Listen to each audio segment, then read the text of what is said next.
Bien, bueno, buenas noches con todos los participantes y aparte además panelistas en esta excelentísima reunión.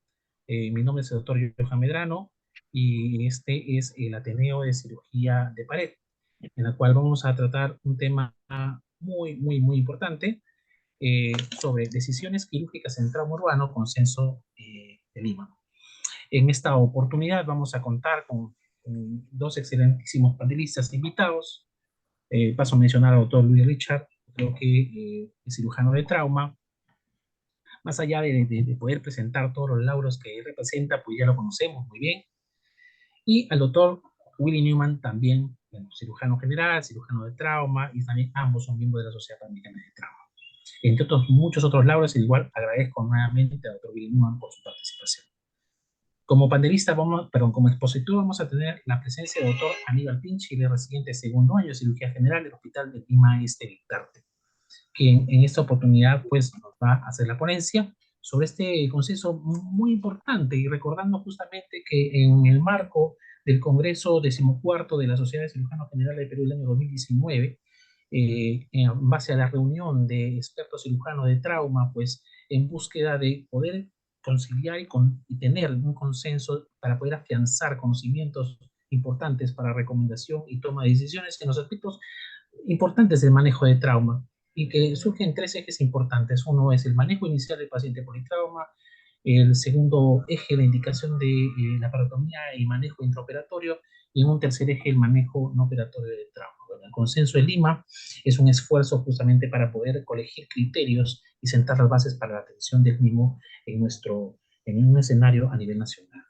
En base a esto, entonces vamos a dar inicio a esta reunión. Doctor Aníbal, puede empezar. Buenas noches, doctor Medrano. Buenas noches a los doctores que nos acompañan el día de hoy. Voy a compartir la pantalla. ¿Se llega a ver? Sí, por supuesto, pues. Buenas noches. Entonces, acerca del consenso de Lima, ¿no? Las decisiones quirúrgicas en el tramo urbano, consenso que se dio. En el contexto, esto es un consenso que se da ya en la reunión que se dio en marzo del 2019 por el Congreso 16, ¿no? De las decisiones transoperatorias del tramo urbano.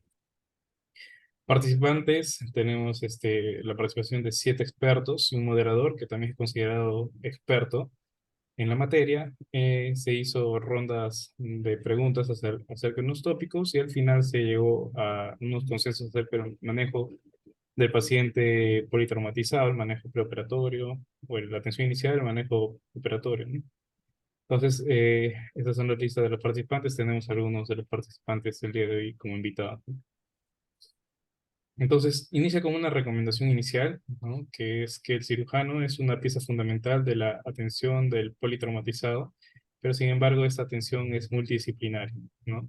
También hace énfasis en que se debe desarrollar las competencias y habilidades desde el pregrado y de acuerdo a la rama de la profesión de cada especialista que interviene en la atención del paciente politraumatizado, ¿no? Hace mucho énfasis en lo que es el manejo continuo de la formación teórica, educativa del profesional que atiende al paciente politraumatizado y la importancia de la simulación clínica, ¿no?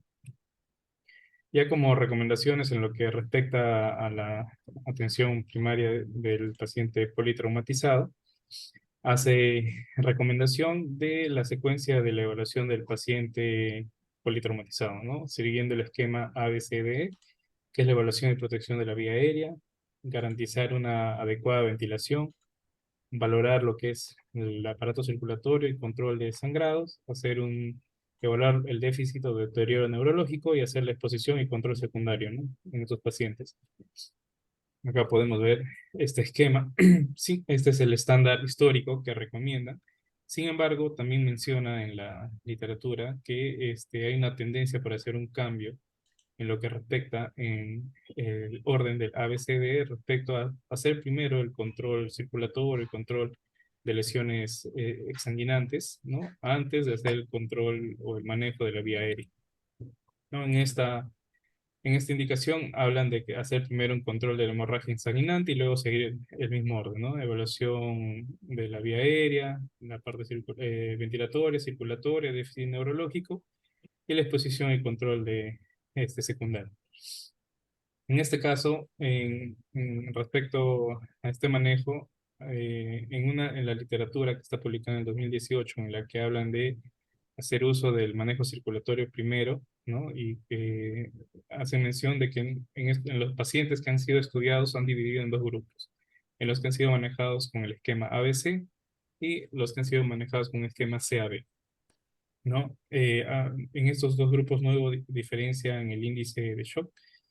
La presión llegan a la conclusión que la presión arterial sistólica inicial y la escala de Glasgow fueron los únicos predictores independientes de mortalidad en estos pacientes, ¿no? Estos dos grupos, ahí podemos ver el número de casos que involucra, ¿no? En el esquema ABC 195, que representa el 44%, y el esquema CAB 248. La escala de Glasgow de los pacientes ingresados en promedio de la escala ABC se llegó hasta una escala mínima de 9, y en el CAB una escala de 4, y en el CAB escala de 9. Y la mortalidad asociada en la escala ABC 50% y CAB 47%, ¿no? Valores similares. ¿Por qué hacen mención de hacer este cambio respecto al esquema, al orden del esquema, ¿no? Respecto al manejo ventilatorio en los pacientes con hipovolemia, se ha visto pues que en la inducción rápida de la intubación de esos pacientes va a haber una respuesta vasodilatadora.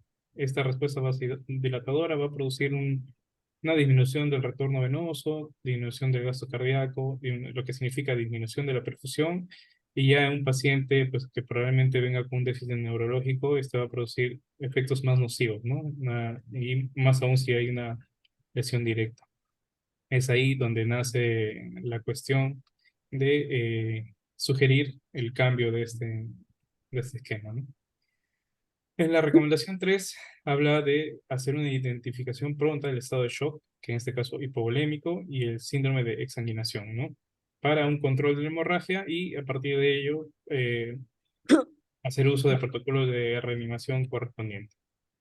Entonces, en el síndrome de exsanguinación vamos a ver que hay hemorragia masiva hasta en el 40% de los traumas. 80% de los traumas es responsable del 80% de muertes en SOP y 50% de la mortalidad dentro de 24 horas. Definición del síndrome exsanguinante, bueno, hay algunos que varían, pero básicamente en esta literatura mencionan que es aquella pérdida superior al 40% de volumen o de volemia, asociado a una pérdida de flujo persistente superior a los 250 mililitros por minuto. Ahora, esto va a depender evidentemente del calibre del vaso involucrado en el trauma vascular y la accesibilidad al mismo, ¿no? Para poder hacer el control de la A ver, hemorragia. no me acuerdo de mi primer medio. Entonces, en el síndrome de exsanguinación ya se menciona, Trunki menciona una hemorragia grave, ¿no? Un flujo mayor a 150 mililitros por minuto para esa definición. En el ATLS menciona el choque hipovolémico con una pérdida superior al 40% de la volemia, lo que involucra también el riesgo inminente de muerte. Y Asensio menciona la pérdida inicial de la volemia de 40%, seguida por un flujo superior a 250 por minuto, y que nos menciona que este paciente puede llegar a perder el 50% de su volumen en los 10 primeros minutos, ¿no? del trauma. Recomendación también de esta bibliografía es de que este paciente tiene que ser evaluado, manejado por cirujano de trauma y debe ser manejado por el más preparado dentro de los centros de trauma, ¿no? No es un síndrome de fácil manejo. Ya. Respecto a esto, ¿no? En el manejo ya del control de la hemorragia, hacer manejo de control de la hemorragia para restitución posterior del volumen, ¿no? Ahora, esto va a depender si son hemorragias externas, o hemorragia en pelvis o en cavidad toracoabdominal, pero en la medida de lo posible hacer por lo menos lo más evidente es el control sanguíneo, ¿no? Podemos hacer uso de torniquetes para lesiones, faja para lesiones pélvicas, el uso de una sonda Foley de repente para detener un sangrado de difícil manejo o empaquetamiento con gasas, ¿no? En lesiones externas. También se maneja o se empieza a manejar el término de hipotensión permisiva en estos pacientes y se recomienda el uso precoz de hemoderivados. La hipotensión permisiva lo vamos a ver en un momento, ¿no?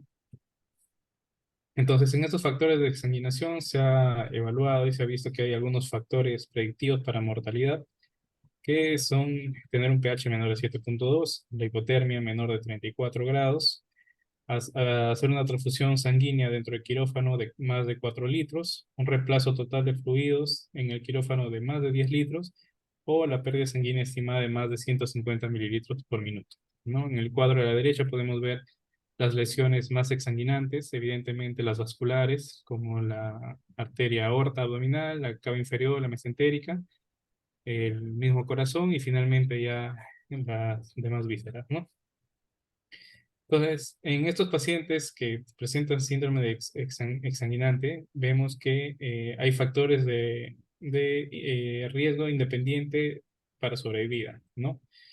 Sobre todo traumas penetrantes, que el paciente ventile espontáneamente y que no sea necesaria la realización de toracotomía en la sala de emergencia.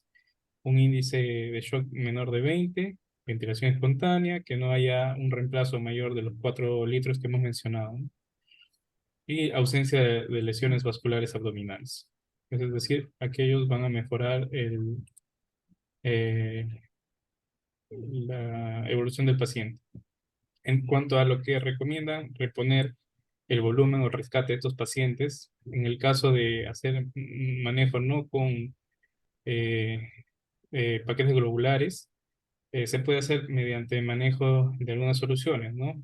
Recordar que, bueno, el de elección mencionan el lactato de Ringe, ya que tiene un pH 6,5, contiene lactato y es el metabolizarse, bueno, en bicarbonato va a ayudar a alcalinizar este medio, ¿no? En lo que respecta al suero salino, también sí se hace manejo con esto, recordar que el pH es de 5 y hay un riesgo de acidosis hiperclorémica, ¿no? Hay una recomendación dada por Charles que recomienda, en caso de hacer uso de solución fisiológica, un suero fisiológico, utilizar 3 mililitros de cristaloide por cada mililitro de sangre perdido. Menciona un algoritmo respecto al manejo del paciente, ¿no? Inestabilidad hemodinámica, evaluar la pérdida sanguínea que debe ser mayor del 40%, la persistencia de hemorragia, las lesiones, evaluar lesiones con predisposición exsanguinante, la resucitación con fluidos, ¿no? Luego con derivados, infusión a gran velocidad de fluidos calientes, evaluar la necesidad de toracotomía, y hacer lo que es evaluar otras técnicas, ¿no? Para evitar sangrado. Luego, en la cuarta fase, pues el manejo de UCI, la ventilación, monitorización y continuar con la resucitación. Complicaciones, bueno, puede desarrollarse un síndrome compartimental abdominal, generándose un tercer espacio, y recomienda pues la monitorización con una sonda vesical, ¿no? La clasifican en estos pacientes, pues se puede dar riesgo de hipotermia, ¿no? Que clasifica en 3 categorías como leve, moderada y grave, ¿no? Dando así que se ha evaluado que aquellos pacientes que presentan una temperatura menor de 30 grados, pues ya es, bueno, no es compatible con la vida, ¿no? En lo que respecta a esos pacientes puede desarrollarse lo que es la coagulopatía, ¿no? Esta coagulopatía va a estar dada por acidosis, ¿no? Una trombocitopenia dilucional que va a estar directamente proporcional a las unidades transfundidas y disfunción plaquetaria, ¿no? Que va a verse agravado por la hipotermia y la pérdida de factores de coagulación. Se recomienda en estos pacientes transfusión de plasma fresco y de plaquetas a temperaturas mayores de 34 grados.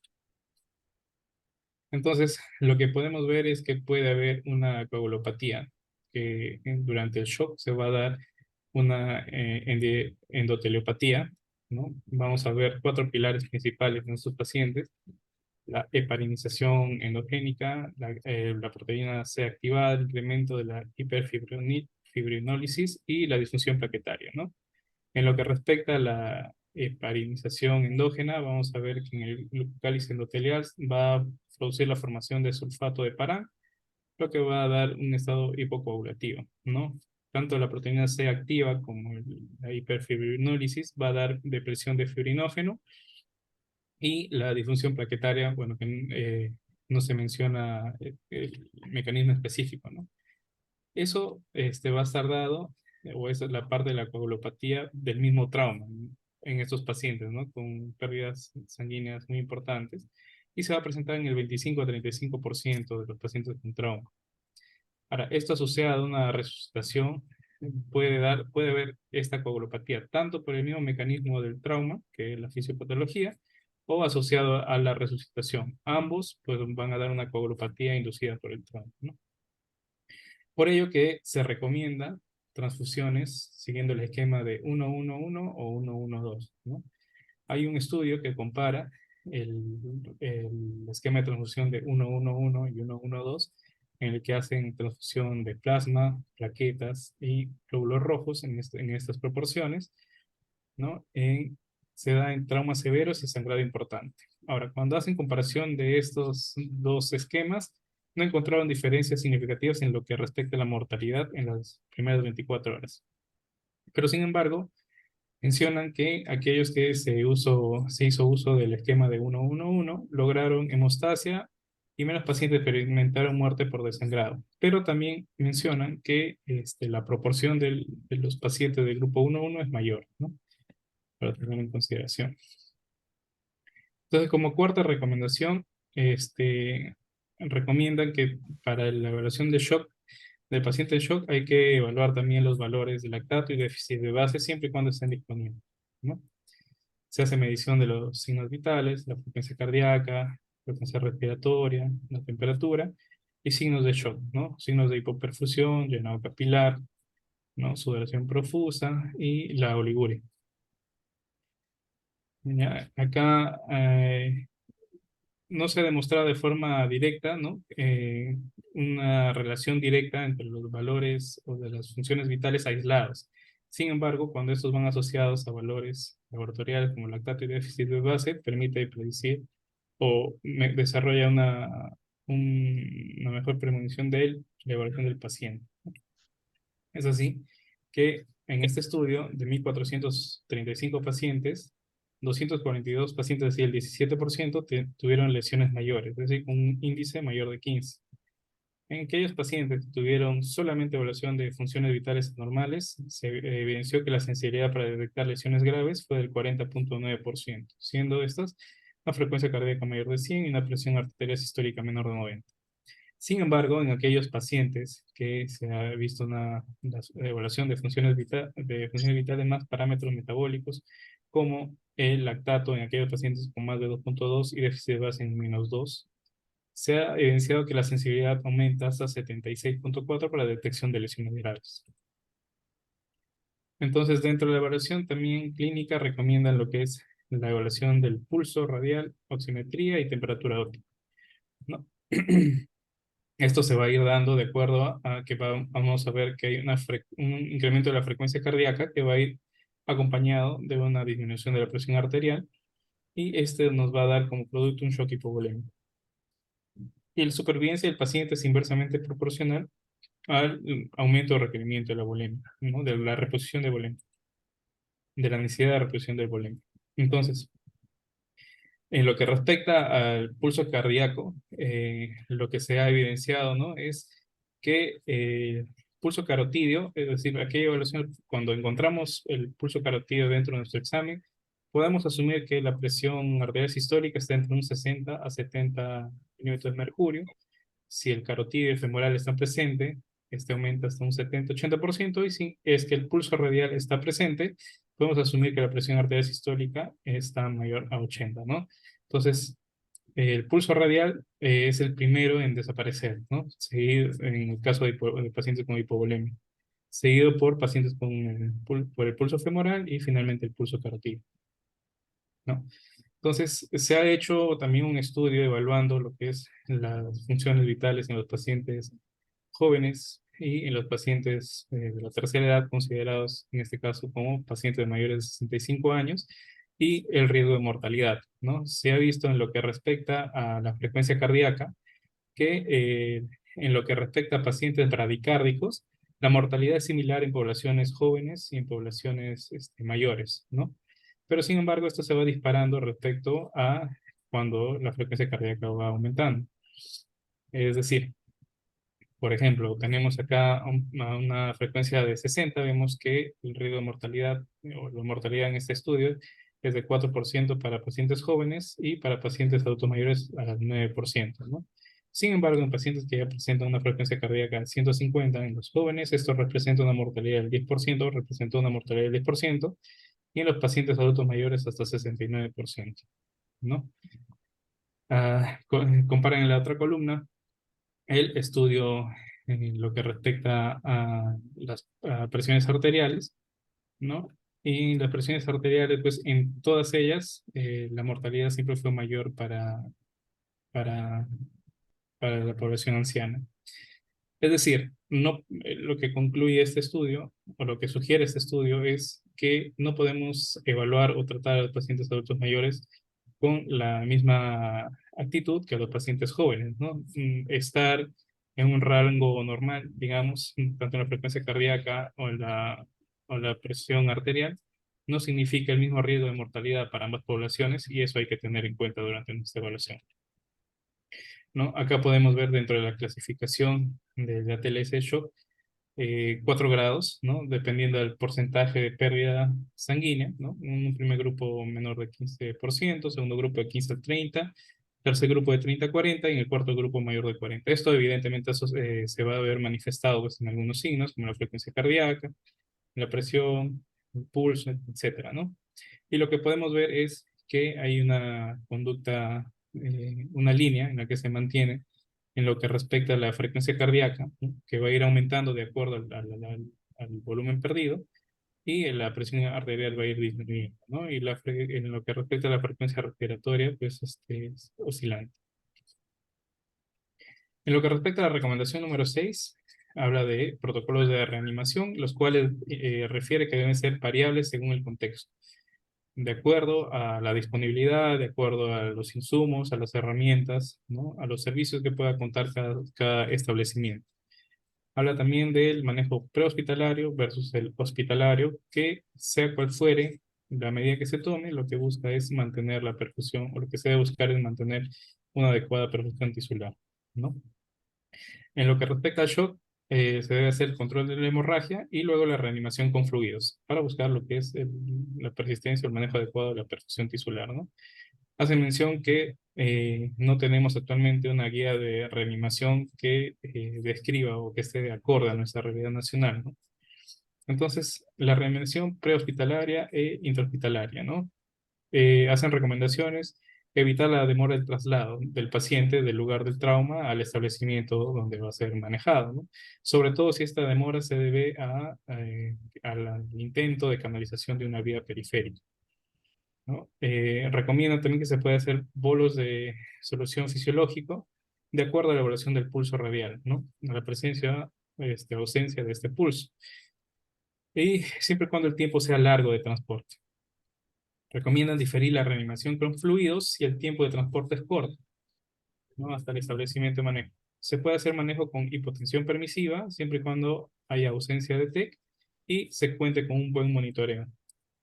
La reanimación se puede hacer con cloruro de sodio o el Toto Ringer, teniendo las consideraciones que se mencionó, y el rol de la poligelina en comparación a los cristaloides en el contexto prehospitalario no está muy claro, ¿no? Recomiendan restringir cristaloides, uso temprano de hemoderivados y el uso de hipotensión permisiva. En la recomendación número 7, habla de reposición de volumen de sangre y sus derivados y la activación de protocolo de transfusión masiva, ¿no? Que esta debe ser limitando el uso de cristaloides. Esta debe ser liderada por el personal médico que dirija habitualmente la atención del paciente y que tenga más experiencia en el manejo en este centro. En que respecta al choque hemorrágico, ¿no? Ya se hizo mención acerca de lo que recomiendan, ¿no? Que puede ser un esquema 1-1-1, 1-1-2, asociado esto a uso temprano de ácido tranexámico, ¿no? En la transfusión masiva, aquello que se dé de más de 10 unidades de paquetes globulares en 24 horas, y lo que busca es limitar las complicaciones, limitar la hipoperfusión crítica, mientras se puede lograr el control de hemostasia quirúrgica, ¿no? En el caso de no disponer hemoderivados, administración controlada de un volumen limitado de cristaloides en bolos, ¿no? que puede ser de 250 o 200 cc, de acuerdo al monitoreo que tiene que ser constante. Esta hipotensión permisiva se puede desarrollar, eh, digamos, con mucha delicadeza o con mucho cuidado, siempre y cuando esté disponible el monitoreo de la presión arterial sistólica, de la presión arterial media, ¿no? En lo que respecta a reanimación hipotensiva, se debe realizar hasta el control de la fuente de sangrado, ¿no? La presión arterial sistólica se puede manejar entre 70 y 90 o una presión arterial media de 50 o 70, siempre y cuando no esté involucrado en estos pacientes un TEC o un trauma vértebro-medular. Si es que estos están presentes, pues la presión arterial sistólica puede ser manejada en 100, 110 y la arterial media en mayor de 80, ¿no? Este uso de la reanimación hipotensiva va a hacer que disminuya los requerimientos de hemoderivados, disminuye el síndrome de distrés respiratorio y la falla multiorgánica en los pacientes. En lo que respecta a la hipotensión permisiva que ya se está haciendo mención, ¿no? Siempre y cuando se cuente con una monitorización adecuada y un acceso oportuno a las operaciones. Es una estrategia delicada que va a permitir algunos errores terapéuticos que suelen ser frecuentes y bueno, para hacer manejo de esos tiene que haber pues dentro del contexto de la atención hospitalaria ya digamos un protocolo, ¿no? Y va a permitir también elaboración y prestación de servicios sin demoras. Esta hipotensión permisiva tiene mayor utilidad en el manejo inicial de pacientes inestables, principalmente penetrantes, ¿no? Lo que busca es controlar la hemorragia, se suspende ya esta hipotensión permisiva y ya se usan las otras estrategias de reanimación. Y tiene que haber, para poder usar esto, particular cuidado en aquellos pacientes que tengan antecedentes de hipertensión arterial o problemas cardiovasculares. Como recomendación número 10, ¿no? El uso del FAST, ¿no? Que debe haber disponibilidad de equipo en las salas de urgencia y emergencia, ¿no? Una disponibilidad inmediata. Y el entrenamiento del médico general, médico de urgencia, emergencia y cirujano, ¿no? Que debe ser un entrenamiento constante. En este el objetivo es identificación del líquido libre, ¿no? Intraabdominal.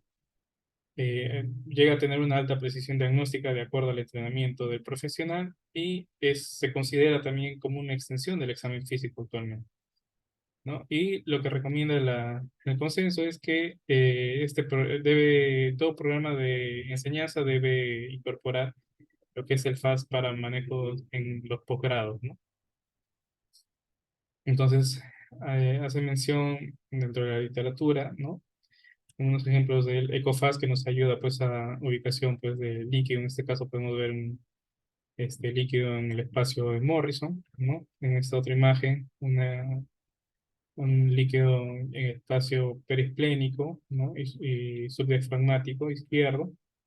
En este caso, líquido a nivel pélvico, tanto en un varón como en una mujer, ¿no? En el fondo de saco, recto vesical y Douglas. Y la evaluación pericárdica, ¿no? En el primero una imagen donde hay un líquido en gran volumen y en el segundo en menor volumen. Todo esto para ayudar durante la decisión, para la evaluación y la decisión terapéutica y quirúrgica del paciente, ¿no? Y la recomendación número 11, ¿no? Es consolidar básicamente el sistema, ¿no? De todo lo que se recomienda en un primer momento. La evaluación inicial, el apoyo de laboratorios, el apoyo de la ecografía, la reanimación del paciente, hacer todo un sistema, ¿no? Para que el manejo de este paciente de politrauma pueda ser secuencial, sistematizado, ¿no? Con menos demoras, ¿no? Y valerse también de los recursos, ¿no? Hace mención que hay falta de protocolización en la atención de los pacientes de acuerdo a los contextos de cada institución y hace mención que la calidad de la atención va a depender básicamente de cada proveedor de salud y del entorno en el que éste se desempeña. Sugiere que estas guías sean actualizadas continuamente y complementadas con la experiencia y datos de cada institución, ¿no? Para con todo eso poder sistematizar la atención del paciente.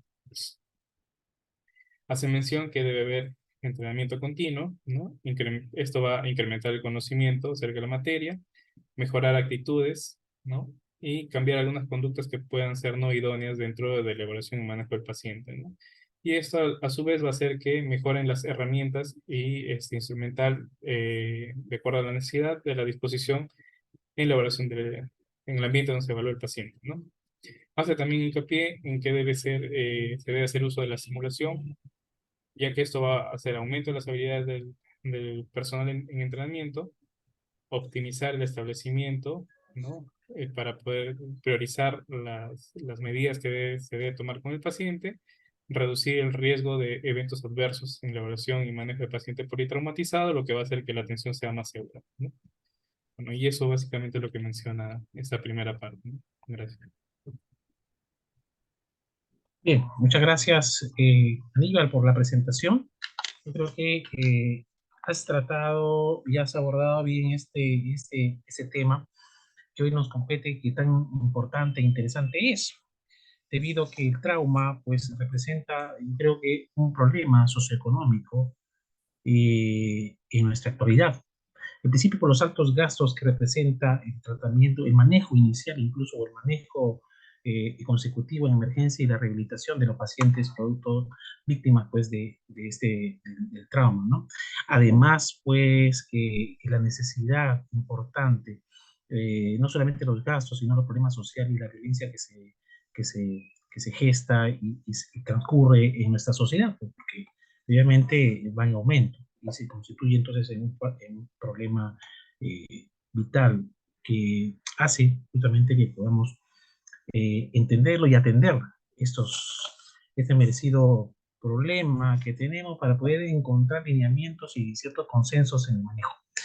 Con respecto al manejo inicial, las recomendaciones, la recomendación 2, tal como mencionaste, pues menciona acerca de manejo inicial basado básicamente en el abordaje del ABCDE y la estrategia actual de Circular Fits, o la circulación primero, la Circulation First, y el uso de hemoderivados, justamente, además que pone esto como ciertos paradigmas que en la actualidad pueden generar cierta controversia.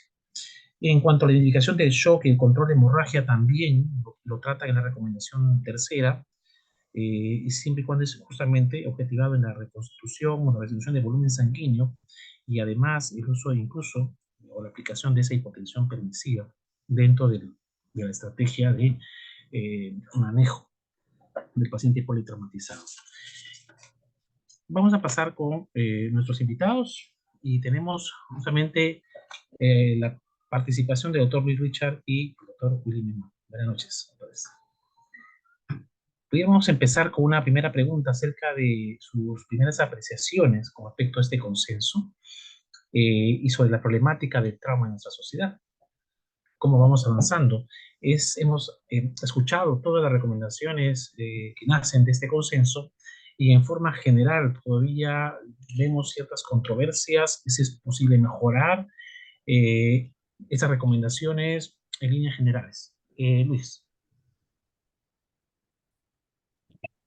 Hola, hola a todos, buenas noches. Bueno, primero los voy a felicitar porque tratar de adecuar los protocolos americanos, que es por lo que normalmente nos regimos, a los protocolos locales, es un paso fundamental porque pues obviamente no todos tenemos los mismos recursos, ni hospitalarios ni humanos. Creo que es algo maravilloso eso que ustedes hacen porque adecúan pues la realidad de ustedes al ABC que se ha creado y se ha instaurado durante muchos años por los americanos.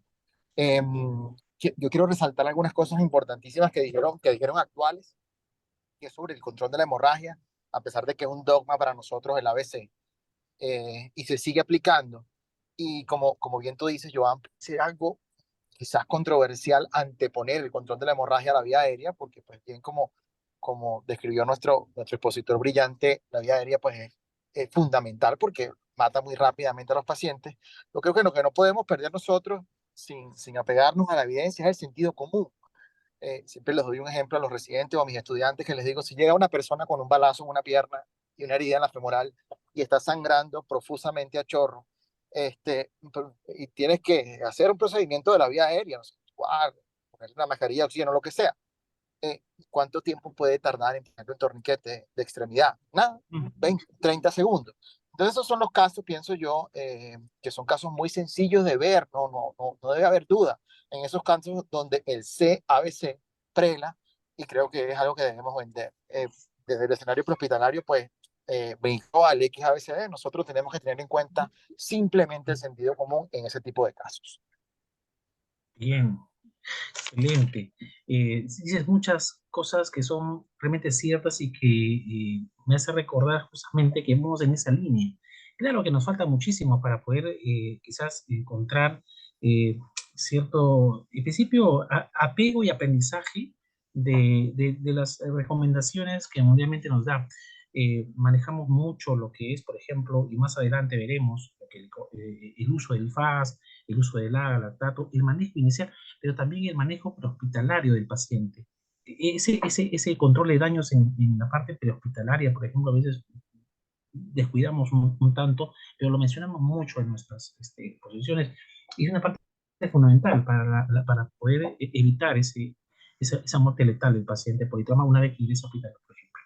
Willy Lima, Willy, buenas noches. Buenas Igualmente noches. las primeras apreciaciones, yo sé que tú fuiste parte de ese grupo de expertos también, recordando un tanto ese 2019, ¿no?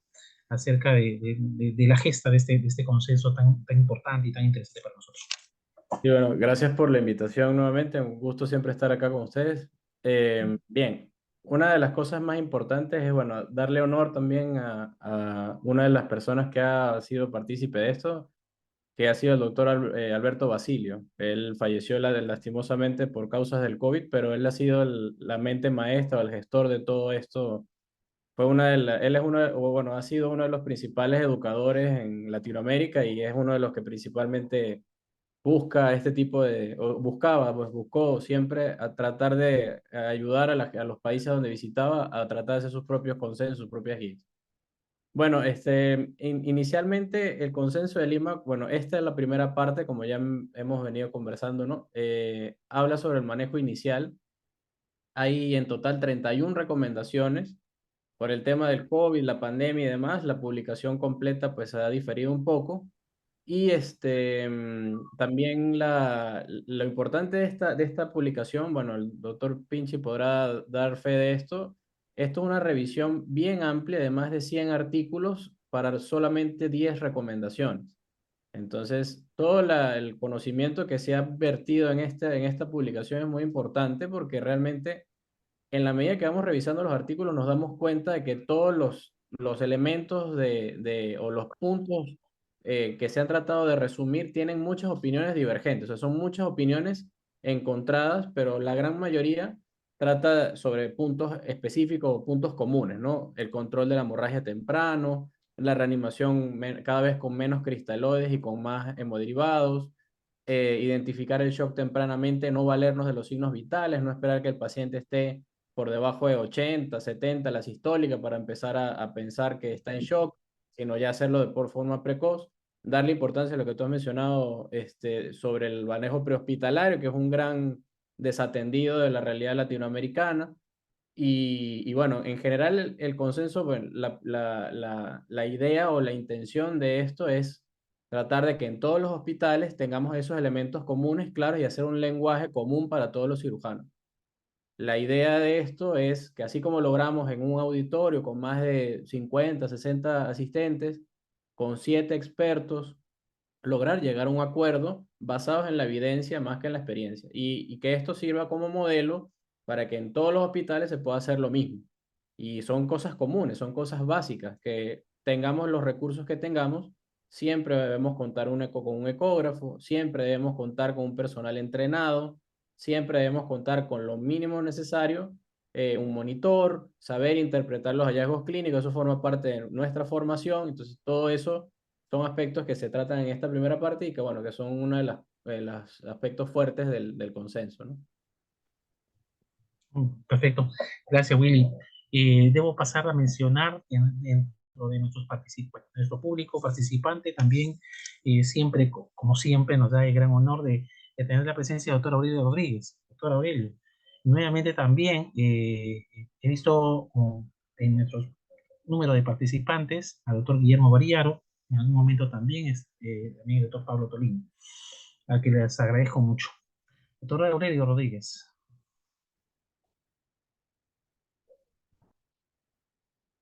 Nos interesaría su opinión. Maestro, su micrófono está Quisiera desactivado. agradecer a la invitación. Si no tengo dificultades para entrar, ustedes saben, soy tecnológicamente cero. Le he pedido al doctor Luis que me llamara, pero nunca me llamó, me olvidó el doctor. Pero por fin, alguien me dijo cómo entrar al Zoom. Primero quiero felicitar al doctor Pinche por excelente presentación. Pienso yo que este movimiento que ustedes han hecho del consenso de Lima y todas esas cosas es muy interesante, muy bueno. Le digo que el futuro está al pie de nosotros, cuando el doctor Ottolino y nosotros hemos presentado, ella tiene un curso que se llama el manejo integral del paciente traumatizado, que es mejor que la TLS y no cuesta tanto como la TLS, no tiene que vender a la familia para tomar la TLS. Ese curso va a estar disponible, ya lo hemos ofrecido a toda la Facultad de Medicina del Perú. Desgraciadamente cada año en el Perú cambian el decano, y el Cayetano era un día, mañana es otro, pero el doctor Ottolino lo va a tener listo este año si Dios quiere, y ese curso, van a dar ustedes cuenta, que está atado a los dos sistemas. No sé cómo hace porque Ottolino es un mago, es el mago del trauma. Él pone la parte americana y la parte latina y al final le va a enseñar que la enseñanza que él va a dar la puede aplicar en los dos sitios. Eso es el futuro. Ahora, hay que tener mucho cuidado porque si a como dices tú, cada hospital va a tener su propia manera de hacer las cosas, eso se arma un bolín, ¿no? Porque cada uno, la cosa es que se estandarice, yo creo que sí se puede. Tenemos que olvidarnos de ser como somos, desgraciadamente, a veces los peruanos. Sí, pero pues no hay, ¿qué vamos a hacer? Pero es que no hay que hacer. Hay forma de hacerlo. Alguien robe menos y compre un sonógrafo. Y esas cosas se pueden hacer. Entonces, lo que estoy es lo siguiente. Primero, prehospitalario. Muy importante, es importantísimo el prehospitalario, porque de eso depende la vida del paciente. Yo tengo miedo a veces venir a mi patria porque yo sé que si me hago un accidente me va a llevar a una clínica de traumatología, porque en el Perú trauma es traumatología de hueso. Entonces me van a poner un yeso y yo me estoy muriendo de un vaso roto, ¿no? Pero no hay educación. La gente piensa que el trauma es hueso roto. Ah, no se rompió nada, está bien entonces, ¿no? Tiene una neumotórax, tiene una trauma encefalocraniano. Entonces, el prehospitalario, ¿cómo es en Estados Unidos? Que hay protocolos. El paramédico sabe que un paciente que tiene A, B, C, D, ese va a un centro de trauma. Ese no va a un hospital común. Aquí, primera clínica, o que paguen más para que lo lleves ahí llevan al paciente. Entonces, ese paciente tiene una mortalidad pues, de 80%. Si probablemente Melchorita lo puede salvar. ¿Ves? Entonces, pues, ese es el prehospitalario para mí, una cosa importante. La otra cosa del prehospitalario, y yo creo que están entrenados. Yo tengo entendido que en Lima hay una cosa de SAMU, como en Francia, que hay médicos en las ambulancias. Yo no sé qué entrenamiento tendrán, no sé qué abarca eso. Pero en Estados Unidos no hay médicos, son paramédicos que están entrenados y ellos saben hacer las cosas muy bien y saben a dónde, lo más importante es saber a dónde llevar el paciente. Hubo un caso, yo sé en Lima, que un carro se salió y chocó a unos universitarios y en lugar de llevarlo, el OAISA era un centro de trauma más cerca, lo llevaron a una clínica en Miraflores y hubo un lío político de esa situación. Eso es lo que yo pienso. Eso es número uno. ¿Por qué? Porque no hay sistema. Recuerden que el sistema de trauma es lo que basa. El sistema de trauma es prehospitalario, intrahospitalario y rehabilitación. Y tiene que ser un sistema de trauma que ojalá antes que me muera se puede comenzar a hacer en el Perú, que ya creo que se está comenzando, ojalá se pueda hacer eso. En cuanto a la presentación, me parece excelente. Yo no sé, yo estoy de acuerdo con el doctor Richard. Yo tengo 40 años hice exclusivamente trauma, desgraciadamente cuando allá afuera me hicieron operar, yo decía, yo sé todavía hacer el Bassini, la técnica de Bassini, la hernia, yo no sabía de los parchecitos, esas cosas no sabía. Era cirujano de trauma puro, eso desgraciadamente en Shock Trauma nos hicieron hacer puramente trauma, porque la universidad se hacía cargo del resto de cirugía general. Entonces el problema que yo veo es que en un centro de trauma o un sitio donde se hace trauma, el anestesiólogo, o en Estados Unidos, que todos los anestesiólogos son mejores que intubando que el anestesiólogo, porque él está operando, el que intuba es el anestesiólogo, ellos ya saben, tú ni siquiera tienes que decirle, hay que intubar a este paciente. Y al mismo tiempo, en un centro de trauma, cuando hay un equipo, no es que uno primero se hace A, B, C. Así yo se dice para TLS, yo enseñé 40 años a TLS, pero en la realidad se hace al mismo tiempo. O sea que mientras que el paciente lo están intubando, porque sea obvio, necesita intubación, alguien está poniendo los endovenosos. No es que primero se pone el endovenoso, da fluido, entonces ya ahora segundo intuben al paciente. Yo no veo eso. Yo en mis 40 años que he hecho trauma, se ha hecho todo junto, y yo creo que hay muchos hospitales de Estados Unidos que no son centros de trauma, es la misma historia.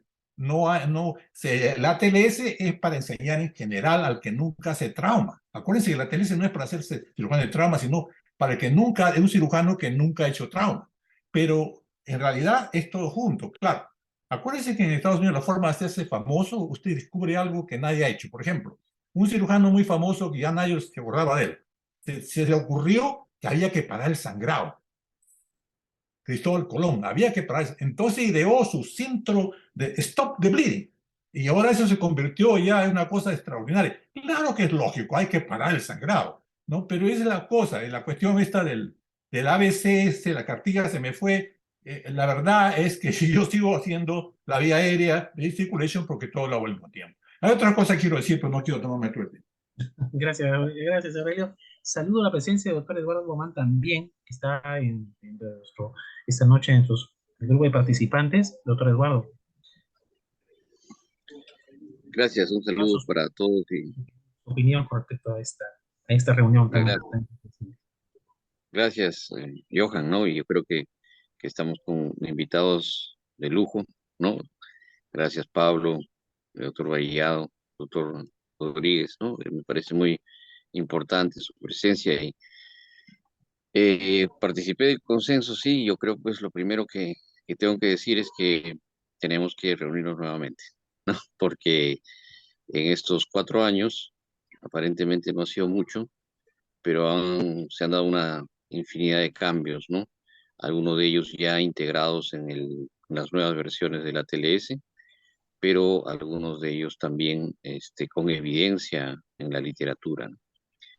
Y la otra tarea grande es que este consenso pues sea aplicable, como lo dijo bien Willy, a nuestra realidad latinoamericana y también a los hospitales de acuerdo a su capacidad resolutiva, ¿no? Es una tarea bastante difícil, pero yo creo que pues tenemos la gran oportunidad de reencontrarnos el 2024 y hacer un nuevo consenso de Lima, ¿no? Un consenso que integre todas estas partes, ¿no? Y también ver y estar acorde con la realidad que se tiene, ¿no? Hay muchas cosas que han cambiado desde la reanimación, ¿no? En el mismo ATLS y sus recomendaciones, hasta el uso del torniquete, la hipotensión permisiva, la reanimación hemostática, el calcio, el ácido tranexámico, el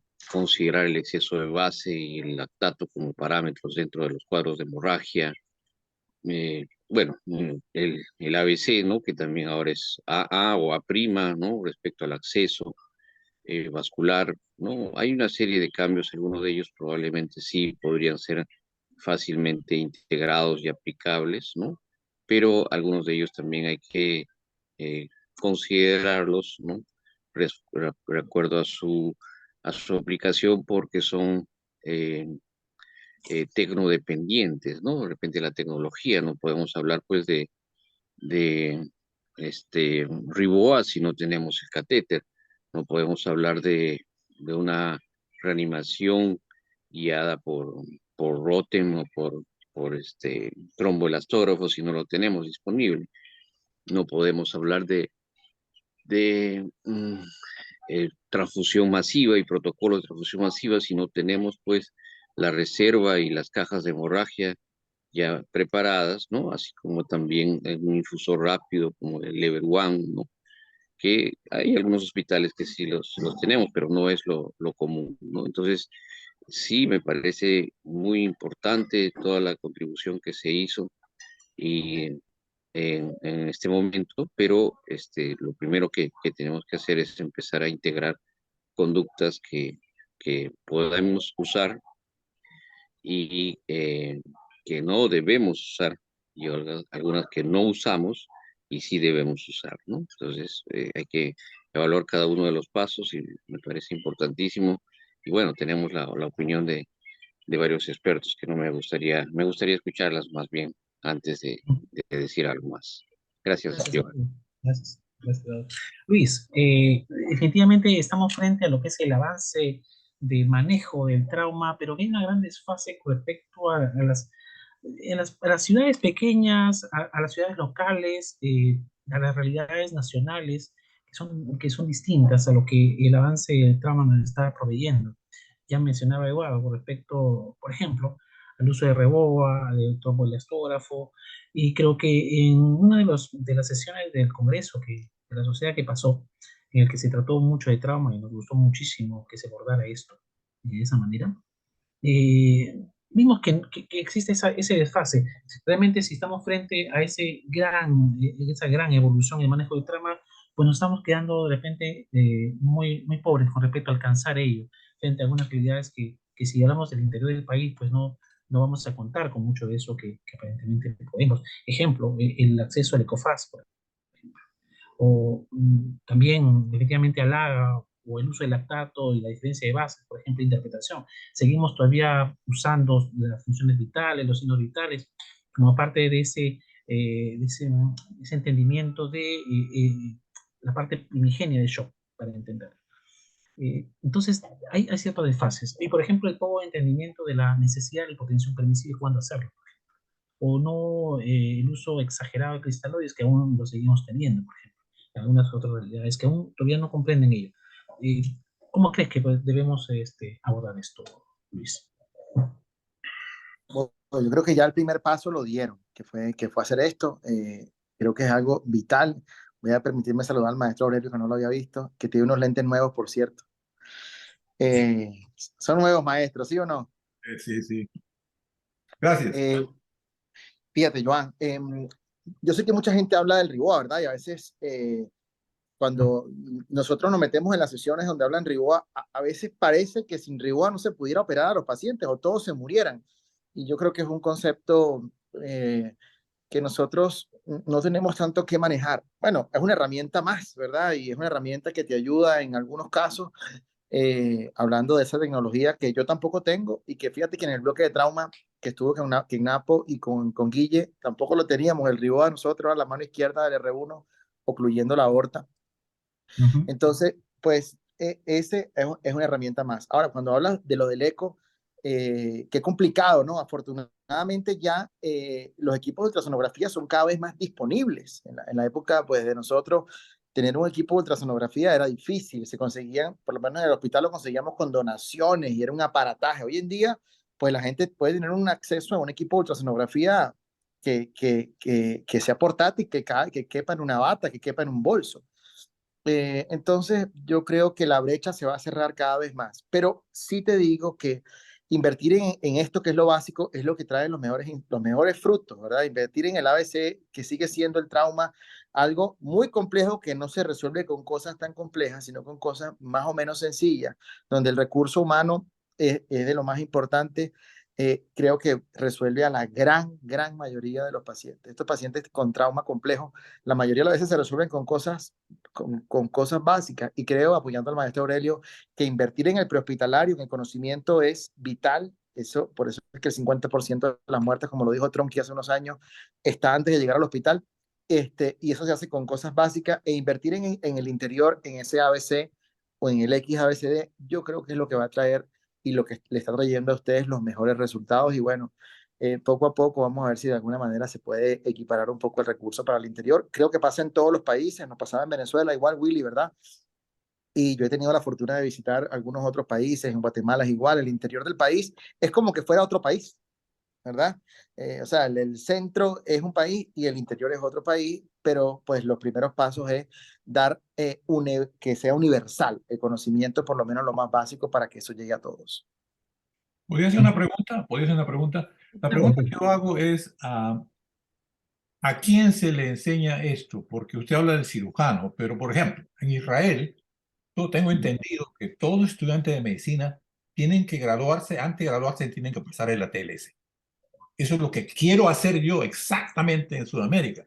A través de Pablo Tolino hablamos con todos los decanos, varios decanos de Facultad de Medicina de Perú, para que todos los estudiantes de medicina que salgan tomen el MIP. el curso de la Sociedad Panamericana de Trauma. Entonces usted está preparado para hacer una atención preliminar de lo que es lo que estamos hablando hoy día, de ese consenso. No para operar, sino para hacer estabilizar al paciente. Y todos los residentes de cirugía que salían del Perú, hablamos con ellos, se iba obligatoriamente a tomar el DQT.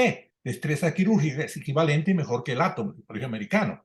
Todo eso proporcionado por la Sociedad Panamericana y Pablo Tolino. Esa es la idea que quiero hacer antes de morirme.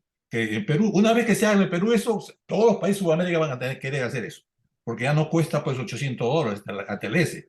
Se forman instructores del DQT, del MIP, y entonces en ese momento se educa a toda la población. Entonces, eso es la idea mía. Eduardo, Sí, doctor, quería participar con lo siguiente. En Perú sí estamos haciendo esfuerzos para ello, ¿no? En pregrado se dicta en la Facultad de Medicina de una universidad la Universidad Peruana Unión, un curso diferenciado, un curso de trauma, solamente de traumas. El curso de cirugía ha sido dividido en patología quirúrgica del abdomen, eh, heridas y cuidado de heridas y cicatrización, y el tercer curso es el curso de trauma. Entonces ya en pregrado sí tenemos por lo menos una facultad de medicina que está enseñando el concepto de trauma como tal. Qué bien. También tenemos ya la segunda versión del dictado del TIM. El TIM es un curso básico, ¿no? Que lo propugna el Colegio Americano de Cirujanos y está siendo dictado por el Comité de Trauma de la Sociedad de Cirujanos Generales, ¿no? El próximo, la próxima semana, el viernes, es la segunda versión que se va a dictar ya, y eso hemos avanzado un poco, ¿no? Yo creo que podría hacerse mayor difusión, obviamente, de los cursos y con mayor formación de instructores. Lo otro que se ha avanzado es a través de la Escuela de Emergencias de Salud, ¿no? Esta escuela tiene pues sedes bueno, no sedes, sino vamos a los hospitales, ¿no? Que soliciten este curso, que es un curso que se le llamamos soporte básico de trauma. También hay un soporte avanzado de trauma, pero el que hacemos más es el básico de trauma y lo dictamos en provincias, ¿no? Con un ejercicio que se ha ideado, ¿no? Básicamente de la atención prehospitalaria, donde hacemos participar a propósito a los médicos, ¿no? Para que más o menos perciban cuáles son las características del trasladar el paciente y cuáles deben ser las condiciones del traslado. Se ha avanzado en ello, ¿no? Obviamente todavía estamos y nos falta muchísimo en cuanto a organizarnos, ¿no? No existe sistema prehospitalario en el Perú, esa es la verdad, y tenemos esfuerzos de instituciones, ¿no? Como los bomberos, ¿no? Y la Cruz Roja, por un lado, lo que se llama el STAE, que es de la Seguridad Social, y el SAMBU, ¿no? Que es del Ministerio de Salud. Como usted dice, ¿no? Muchas de las ambulancias aquí en Perú son medicalizadas, es decir, van con médico, pero los médicos también pues debían tener una capacitación regular, ¿no? Todos estos conceptos que para nosotros nos han sido muy difíciles de llevarlo a un consenso, ¿no? Tienen que ser actualizados, ¿no? Entonces estos cursos deben dictarse de manera regular. Yo creo que estamos más o menos encaminados, pero obviamente nos falta todavía un largo camino por recorrer. Gracias, Eduardo. Willy, la educación en trauma y sobre todo esto que nos interesa mucho en la residencia, ¿cómo o qué mecanismos deberíamos tener o contar para poder insertar ello en la educación? Estamos hablando de que el residente de cirugía general salga con un conocimiento de trauma y efectivamente con cursos como por ejemplo la TLS, que ya algunos años se dejó de dictar acá en Perú. Pero, ¿qué otros procesos podemos a nosotros insertar en la residencia para que puedan nuestros residentes justamente salir con este aprendizaje, ¿no? Tan importante, que lo aplicamos día a día, por ejemplo, ¿no? Sí, bueno, voy a hablar de la experiencia de mi residencia y de algunas otras residencias que conozco también a través de Luis y a través de Pablo y otros amigos también en otros países, ¿no? Guillermo también. Una de las principales cosas que hay que tener es dentro del grupo de cirujanos de la institución, tener una persona o varias personas que tengan certificación y sepan instruir sobre, por ejemplo, el manejo del FAST. Sabemos que el FAST fue diseñado por y para cirujanos para detectar líquido libre, ¿no? O sea, no es un estudio complementario para hacer diagnóstico de otras cosas.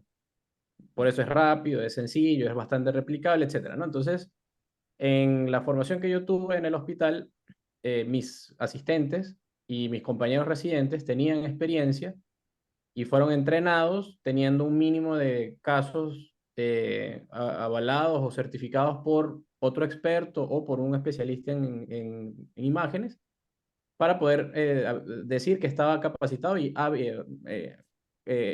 sus resultados eran confiables, ¿no? Entonces, yo creo que lo primero que hay que hacer es establecer quiénes de nuestros recursos humanos en cada hospital tienen este perfil. Eso es lo primero.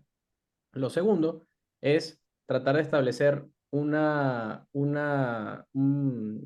decirlo? Una especie de, como decir, un récord quirúrgico, pero en vez de ser un récord quirúrgico de pacientes operados, es un récord de estudios realizados que hayan sido avalados por, bien sea este experto o un médico radiólogo que tenga conocimiento al respecto, ¿no? Que sería uno de los más accesibles, porque en general los cirujanos manejan la ecografía algunos, pero hay otros que no. Y tal vez el ojo más de mayor destreza del radiólogo también puede ser útil cuando en una guardia, por ejemplo, tengo muchos pacientes, pero no está el cirujano que maneja ecografía. Entonces, están esas dos alternativas. Yo cada vez que puedo en la guardia, anoche con Aníbal estuvimos de guardia, hicimos un eco a un paciente que tenía un mecanismo de traumo contuso y lo evaluamos perfectamente bien, sin inconveniente y cada vez que podemos lo hacemos. Entonces, esos son dos pasos fundamentales. Y el tercer paso sería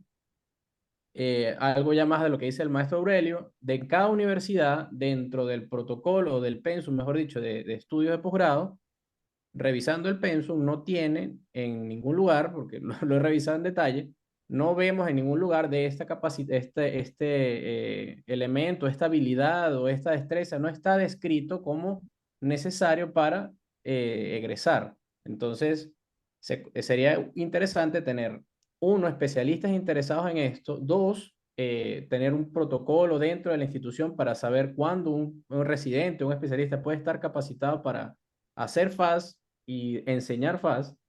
Y tercero, que esto ya esté protocolizado, estandarizado dentro de los pensum de cirugía general de todas las universidades locales.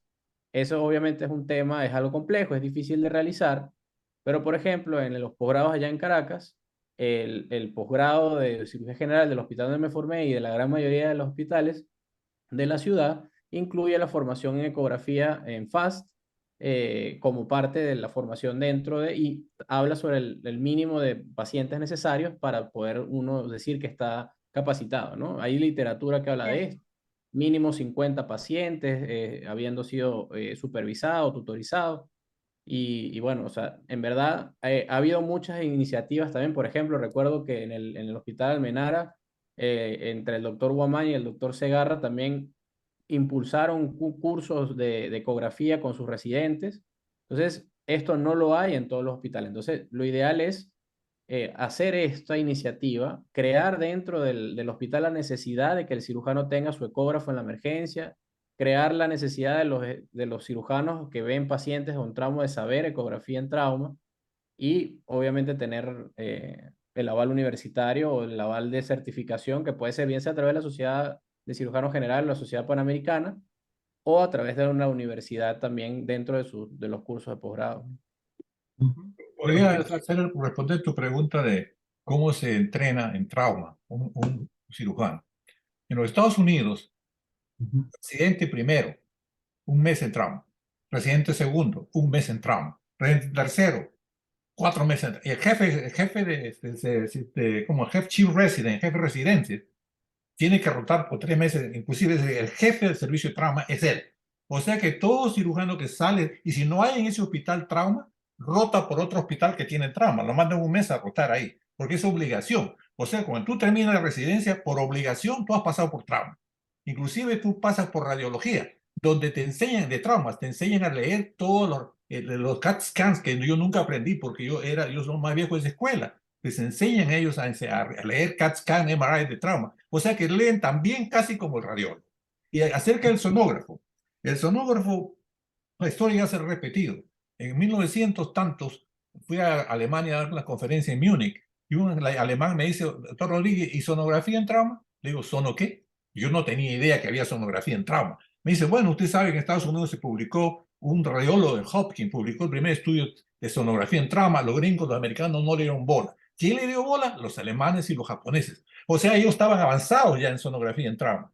Y llegué avergonzado a Shock Trauma y le pedí a la casa Siemens que me prestara un equipo. Y con eso escribimos el primer papel en los Estados Unidos, publicación de 100 pacientes de trauma en trauma, y que en 100 casos, cada uno de esos ya estaban listos para hacer sonografía en trauma, que era solamente fluido perihepático, pericardíaco, periesplénico y pélvico. Nosotros nunca aprendimos como ahora que te hacen diagnóstico de motora, de embarazo y todo eso. No, no, solamente nosotros fluido. ¿Ok? Esa es la cosa. Y fue un regalo. Una vez que nos publicamos, todo el mundo quería hacer sonografía en trauma y comenzaron a comprar. Esa es la que hay que hacer, hay que sacar, como dice el doctor Guamán, que está tratando de hacer todos esos esfuerzos por enseñar. Creo que tiene que ser marketeo. Y cuando la gente se dé cuenta que usted está enseñando por envidia, ¿cómo somos los peruanos? Por envidia, alguien más lo va a hacer en otro hospital y se va a seguir haciendo. Siempre y cuando no pase lo que siempre pasa en el Perú, ¿no? Que nosotros somos los únicos que podemos hacer eso. No, porque en ese caso nunca se va a extender. Tiene que extenderse por todos sitios. Luis, levántese la mano. Sí, aquí estoy. Mira, bien como dice Willy, yo creo que una de las cosas que logramos en Venezuela era identificar el nicho donde había, por desgracia, más violencia en Caracas, que era nuestro hospital. Entonces, pues en base a eso, a pesar de que Caracas tiene un montón de hospitales, teníamos rotaciones de varias partes de provincias de Venezuela, iban a nuestro hospital. Un mes, 2 meses, 3 meses, ¿verdad? Porque ellos no veían trauma en el resto de los hospitales de provincia. Y se hizo una tradición, hicimos como decir extensión. Creo que lo más importante de esto es que no dependa de una persona, porque si depende de una persona, cuando esa persona no esté, se acabó la educación en trauma. Eso nos pasó un poco en nuestro país cuando pues Pablo se fue, yo me fui, Willy se fue, entonces se quedó como un vacío de la educación en trauma. Les voy a decir otra experiencia importante en base a ultrasonografía para no quitarles más tiempo. NAPO en Guatemala una vez al año da FAS para todos los residentes del hospital.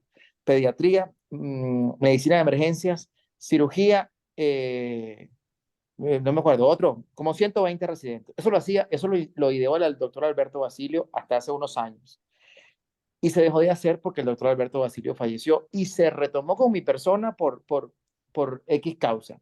¿Qué es lo más importante? Que no dependa de una persona. Es decir, cada vez que vaya alguien, como dice el doctor Aurelio, se forme una persona que sea el instructor local y ya no tenga que ir yo. A mí me gusta mucho viajar, pues, pero y con mucho gusto voy a Guatemala, voy a donde me inviten para poder instruir a quien lo necesite.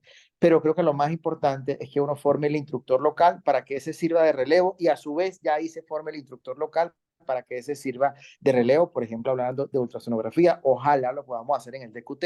Bueno, en el DQT Willy está allá y ojalá pues tratemos de formar 2 o 3 instructores, no más para simplemente no ir al Perú, sino que ya tengamos nosotros esa formación y no dependa de una sola persona. Creo que es una clave, que eso no dependa de una persona o de 2, es la clave para que se prolongue esa educación en trauma. Luis, ¿en qué puntos también deberíamos hacer también educación en trauma? Aparte del uso y aplicación del IFAS o del ECOFAS. Bueno, fíjate que en el posgrado nosotros recibíamos una cátedra de trauma que iba acorde al año que estaba. En primer año veía las cosas más básicas, en segundo año un poco más complicado y en tercer año un poco más complicado. ¿De acuerdo? Entonces, todos los años, los 3 años de residencia, veías trauma. Era una clase fija.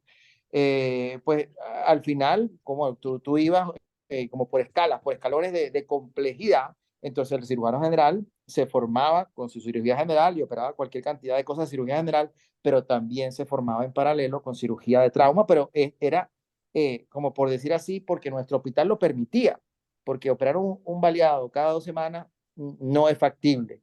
Que también les aconsejo yo, sabe que el trauma somos como un grupo de amigos. Y eso se demuestra cuando estamos en los congresos, ¿verdad? Estamos en los congresos. No me gusta hablar más de los otros cirujanos que se dedican a otra cosa, pero es verdad, somos así, ¿verdad? O sea, a mí me encanta estar conectado aquí, compartimos una cosa. Entonces, las alianzas que creamos, aparte de la amistad, creo que nos pueden servir para crear que los residentes del Perú, de alguna manera, que a los que les gusta el trauma, porque obviamente no a todo el mundo le gusta, o al que esté interesado, roten los hospitales donde estamos y donde hay violencia. Ahí vale la pena, ¿verdad? Pues si yo quiero ir a aprender hepatobilio pancreático, pues no voy a ir al Domingo Luciani porque ya van a llegar los baleados. Yo voy a otro hospital. Pero si quiero ir a ver baleados, ir a ver trauma cerrado, pues yo iría al Hospital de Napoleón, en San Juan de Dios, o al Hospital Roosevelt, que es el otro hospital duro de Guatemala que tiene muchísimo trauma. Yo creo que esa es una opción que siempre va a estar abierta, pues yo en el Congreso intercambié un montón de números por el que lo necesite, pero creo que los convenios no tan objetivos, no tan formales con las universidades, porque sé que eso tarda muchísimo, pero un convenio que se puede hacer para que los residentes roten en otros hospitales es algo también que pudiéramos hacer, que pudiera ser muy factible para ustedes. Gracias, Luis. José Lavado, el doctor José Lavado, residente de segundo año de nuestro hospital, y hablando de residentes, levantó la mano. José. Muchas gracias por la palabra, doctor. Bueno, antes que nada, muchísimas gracias por poder dejarme escuchar. Justamente por acá, a los asistentes que están conversando, a varios los he visto en varias ponencias muy buenas, que me han enriquecido mucho mi conocimiento. Bueno, al doctor Willy Newman también, que me ha enseñado bastante práctica en las guardias, doctor Medrano también. Y bueno, definitivamente justo del tema que se está tocando, obviamente me siento muy identificado porque yo estoy en plena formación. Me falta muchísimo para aprender, tanto de teoría como en práctica. Bueno, ganas tengo, ¿no? Entonces, ¿qué podría yo decir como parte del subtema principal que se está tocando, ¿no? Con respecto a la formación de residentes. Si bien en mi hospital es un ambiente súper florido, no es un hospital de trauma especialmente, ¿no? Nos llega a traumas, sí, tanto abierto como cerrado. Pero yo opino que quizás para finales del segundo año se podría hacer como un tipo de protocolo para poder rotar en un hospital propiamente de trauma, ¿no? Como bien dice el asistente que había conversado hace un momento, doctor Pablo, quizás rotar en un hospital, bueno, acá por desgracia en el Perú no hay un hospital de trauma, ¿no? Pero quizás en un extranjero que solamente se dediquen a eso. Porque de ahí, claro, hay cosas que sí nos estamos entrenando acá, básicamente gracias a nuestros asistentes, no por protocolo de la universidad, porque los residentes de nuestro hospital somos de la Ricardo Palma y no está eso en el currículum. Segundo, bueno, la mayoría de universidades también tengo entendido que no, como posgrado. Entonces, pero felizmente sí hemos aprendido ya a hacer el ECOFAS, más o menos cómo es el protocolo de manejo inicial, y pues escucho un ruido anexo. Y bueno, ¿no? Y básicamente ello, ¿no? Y bueno, ¿no? Eso es lo que quería agregar. Muchas gracias, doctores. Bueno, y mira, se intentó hacer un posgrado, se intenta. El doctor Segarra y el doctor Guamán han preparado un curso de posgrado con lo que se llama trauma, se llama cirugía de urgencia, acute surgery. Todo está listo, pero ¿qué pasa en el Perú? Ahí tiene que firmar el director, el subdirector, el extradirector, la esposa del director. Es decir, se ha quedado en las nubes y como cambian cada mes, votan a uno y ponen otro, nos quedamos al lunes. En este momento, corréjame, doctor Mamán, se intenta, ya está listo todo, hemos ayudado, inclusive está listo para hacer un programa posgrado, porque el día que hay un posgrado en esta seguridad, otro hospital de Perú va a querer hacer un posgrado también, y va a haber 3, 4 posgrados, y vas a ver cómo se va a distribuir. Hay mucha gente que está interesada en trauma, pero no tienen que irse bueno, te tienen que ir a Venezuela, donde Ordóñez es la Clínica Mayo, ahí no es Fantasy Island, no cosas que van a encontrar cuando regresen acá, pero hay hospitales con el Sotero, donde está Botolino, en Chile, que se puede hacer, pero no, el Perú podría tener sus programas de posgrado. pero alguien tiene que firmar. Ustedes dicen, aquí hay políticas, alguien, el jefe tiene que firmar y el gobierno tiene que firmar, si no, no se acepta. Ese es el problema. Sí, Will, Sí, ¿tendrás que levantar? retomando un poquito lo que la pregunta, ¿en qué otra cosa debería el cirujano entrenarse? Yo creo que se debería entrenar también en dos cosas, aprovechando que casi todas las universidades tienen simuladores y equipos de simulación en general, ¿no? No solamente maniquís, sino también incluso ecografía tienen. Yo trabajo en Cayetano Heredia, por ejemplo, y ahí me encargo específicamente de la simulación de atención del politraumatizado. Entonces, todos los días que voy a la universidad me toca enseño dos cosas clave. Uno, valoración inicial y toma de decisiones. Entonces, esas dos cosas son importantes. ¿Cómo podemos entrenar eso en eso a los residentes o a los estudiantes de medicina inclusive que rotan en su internado? Con casos clínicos simulados. Si tenemos la disponibilidad de hacerlo con simuladores o maniquís, perfecto, excelente. Eso ya depende mucho de cada universidad o de cada hospital. Hay algunos hospitales que tienen algunos simuladores antiguos, pero se pueden utilizar. Hay algunas instancias, por ejemplo, de salud tiene la Escuela de Emergencias que también tiene sus simuladores y sus cursos.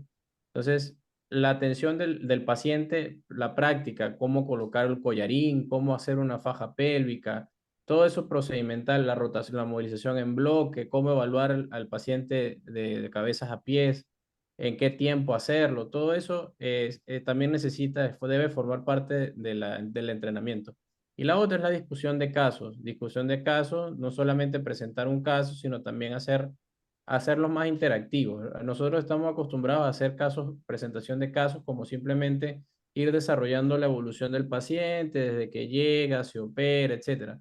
No, pero se ha visto y se demuestra desde el punto de vista educativo que la participación de las personas dentro de las discusiones de caso, como conociendo su opinión, su plan de acción, eso permite esas preguntas intercaladas dentro de las discusiones de caso, generando problemas a discutir o a resolver, hacen que la experiencia sea más enriquecedora desde el punto de vista educativo. O sea, no es solamente lo que antes se conocía como una clase magistral, se traduce un poco como la presentación de caso en el hecho de que yo voy presentando el caso de principio a fin, nada más. No es lo mismo que un aprendizaje basado en resolución de problemas. Entonces, en la medida que voy presentando, voy planteando un problema, voy planteando una situación en la cual el estudiante plantea o dice qué va a hacer con los hallazgos que tiene, y después vamos viendo cómo evoluciona el paciente, se vuelve a lanzar otra pregunta, otra disyuntiva, una controversia, para así también demostrar si la persona ha leído, ha estudiado, ha revisado algo de bibliografía. Entonces, hay que adaptar un poco y para esto no hay que tener tantas cosas como recursos, ¿no? Si no hay maniquís, los mismos estudiantes pueden formar parte de la simulación. Es cuestión de adaptarnos a lo que tenemos, ¿no? Recuerdo también en algún momento acudí a la Universidad Peruana Unión a ayudar a uno de los cursos de pregrado. Y lo que hay que buscar es eso, ¿no? Saber unirnos más, creo yo, y saber qué tenemos disponible dentro del comité de trauma de la sociedad para saber qué hay disponible y qué podemos tomar como referencia para poder explotar ese recurso del entrenamiento, ¿no? Y bueno, tener una idea o un perfil que deberíamos todo estudiante de medicina, todo residente tener respecto a traumas. Sabiendo qué queremos o teniéndolo claro y dejándolo por escrito, ya es un paso importante, ¿no? Para poder ya de ahí uniformizar y que cada quien, mira, aquí está el perfil que debería tener todo residente, que ya lo hay, pero complementarlo, pues, ¿no? Porque en ningún lado dice una adecuada atención del trauma. Es una de las cosas, por lo menos en el hospital, yo no sé si es que soy yo, que jalo pacientes con trauma, pero en la guardia a mí me llegan por lo menos unos 10 12 pacientes con trauma. O sea, el hospital tiene un volumen de trauma muy alto. Ahora, que el paciente sea quirúrgico, tal vez no, pero eso, no, nuestro pan de cada día no es solamente el paciente que es quirúrgico, sino el paciente que te entregan como un accidente de tránsito que está pendiente de darle de alta, pero cuando tú haces una buena valoración secundaria te enteras que tiene una fractura del tercer arco costal y que tiene un trauma torácico severo y que tiene un hemoneumotórax oculto y el paciente solamente se quejaba de dolor torácico. Entonces, ese tipo de cosas hay que sacarles provecho y eso depende mucho de que cada quien aporte qué es lo que tiene en su área, ¿no? Y qué es lo que podemos hacer para poder difundir esto un poco mejor. Decisión, decisión. Sí. Saber Eduardo, tomar decisiones, es lo importante. así es, Aurelio. Eduardo, levantaste la mano. Sí, gracias, ¿no? Cogiendo un poco lo que acaba de mencionar Willy, ¿no? Se ha hecho un estudio, ¿no? En varios hospitales del Perú sobre cirugía de emergencia y el reporte de la frecuencia de trauma es 3%. Sin embargo, cuando se ha hecho un estudio, o se hizo el estudio que lo hicimos con Willy en el hospital de Vitarte, ¿no? Se hizo un registro de trauma utilizando el registro de la Panamericana y teníamos más casos. Lo que acaba de decir Willy es exactamente lo que está sucediendo. Lo que registramos nosotros es lo que finalmente tratamos y probablemente operamos, pero no el trauma en general. Entonces, este subregistro también lleva pues a un problema de enfoque. ¿Qué quiere decir? Que el manejo inicial del trauma obviamente puede ser liderado por el cirujano, pero no debe ser potestad de una sola especialidad. Deben ser todos los médicos, ¿no? Y los médicos en formación involucrados en cada uno de los procesos de atención del paciente politraumatizado, desde un trauma menor hasta un paciente que termina con cirugía de control de daños. Entonces, lo que nos toca hacer en nuestro país es, como dice Willy, reunirnos más, juntarnos más y de esa manera, pues, de repente va a demorar, como dice el doctor Aurelio, ¿no? El que tengamos la posibilidad de tener la especialidad en cirugía de emergencia y cuidados críticos, que ya se ha tramitado durante años, pero no quiere decir que solamente pues, se va a lograr ello. Cuando se hizo una convocatoria hace 2 años y medio en la Sociedad Panamericana de Trauma, se presentaron 5 entidades en los países de de Latinoamérica, donde podrían ser candidatos de formación de los residentes, ¿no? Para hacer pasantías y o especialidad. Bueno, de los 5 estuvo Colombia, Paraguay, Argentina, Ecuador y Perú. Y Perú, eso no lo saben los residentes que están todavía ahí, pero Perú estaba representado por el Hospital de Vitarte. ¿Por qué? Porque era el único hospital en ese momento que tenía registro de trauma, que tenía protocolo de transfusión masiva y que tenía ordenada pues la atención de los pacientes de trauma. Entonces, con eso, ¿qué quiero decir? Que pues no necesariamente tenemos que irnos afuera, ¿no? Al extranjero para aprender el manejo de los pacientes con trauma. Estamos haciendo las coordinaciones para que el Hospital María Auxiliadora en el sur, el Hospital Carrión en el Callao y el Hospital Cayetano Heredia en el norte y el Hospital de Vitarte, ¿no? En el este puedan ser pues los centros de formación de trauma, ¿no?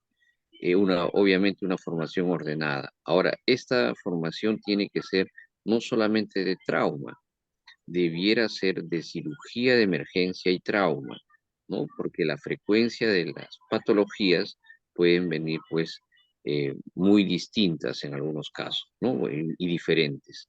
Por eso se están tomando varios hospitales que puedan ser referencia para la rotación. Primero tenemos que conocer nuestra realidad y tratar a nuestros pacientes con los recursos que tenemos.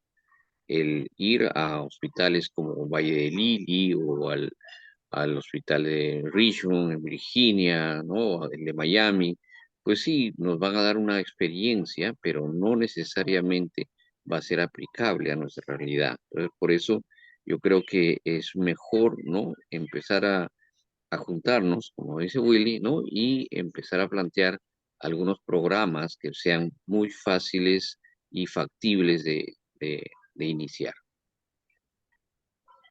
Sí. Yo quisiera agregar que estoy de acuerdo completamente en la cuestión interactiva. Hoy en día es un más, o sea, debe ser que toda la educación práctica tiene que ser interactiva. Inclusive el MIP, que el manejo integral de politematizado del doctor Ottolino, ya está influenciado un montón, tiene un montón de, tengo entendido, interactivo, porque eso es el futuro de la enseñanza. Se está haciendo actualmente, no hay cuestión sin interactivo.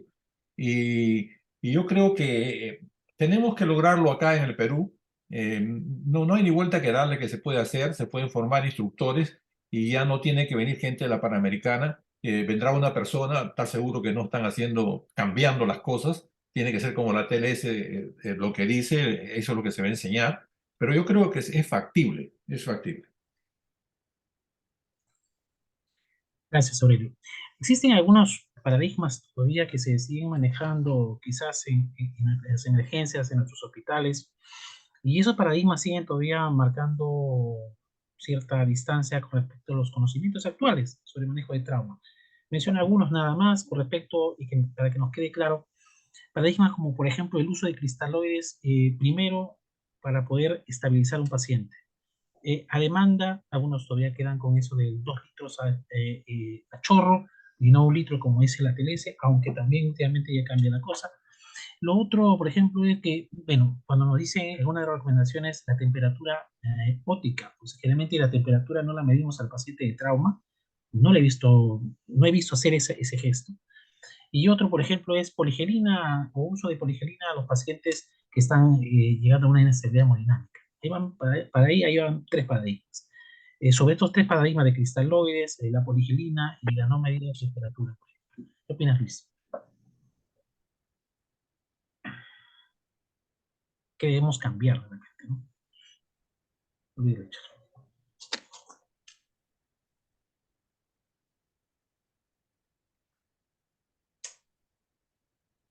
Luis.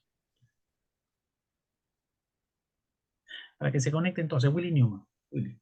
Ya, bueno, sobre el primer paradigma, o la primera controversia, mejor dicho, cristaloides, al inicio, como mencionado ya el doctor Guamán, lo ideal siempre es reponer cuando sabemos o hay sospecha, o más que saber, porque eso demora un tiempo durante la evaluación inicial. Cuando hay sospecha de que el shock es hemorrágico, lo ideal es reponer con sangre lo más pronto posible, ¿no? Pero la realidad es que no vamos a poder transfundir de inmediato porque así sea unos minutos, demora un tiempo que llegue la sangre hasta el hospital más rápido, demora unos minutos, ¿no? Entonces, la reanimación inicial todavía no hay una receta de cocina precisa como para decir, mira, te administras 250, 500. Hay mucha diversidad de protocolos de reanimación del paciente de trauma, ¿no? No hay ninguna todavía, y hasta eso hablamos de estudios de este año. Están en curso estudios que van a comparar distintos tipos de soluciones, o que están comparando distintos tipos de soluciones, pero para reunir el número de pacientes, el problema del estudio en trauma es eso, pues necesitamos muchos pacientes y a veces es difícil desde el punto de vista ético, desde el punto de vista de cantidad de pacientes, de las características del paciente, es difícil reunir algo que sea similar y reproducible en todos lados, ¿no? Entonces, yo creo que lo que pudiéramos hacer interpretando la evidencia y adaptándolo a la realidad es que el cristaloide debería utilizarse la menor cantidad de cristaloide posible hasta que puedas disponer de sangre en lo más precozmente posible, ¿no? Si tú en tu reanimación inicial con cristaloide ves que el paciente no responde, ya sabes que tiene o uno que ir a cirugía o dos que tienes que conseguir apurar la sangre. Y la otra es que si responde, pero después la respuesta es transitoria, también tienes que ir pensando que el paciente necesita control quirúrgico y sangre lo más precozmente posible. Entonces, al final terminamos en lo mismo, ¿no? Menos cristaloides, más sangre, menor cantidad de cristaloides, y reponer con sangre en el menor tiempo posible.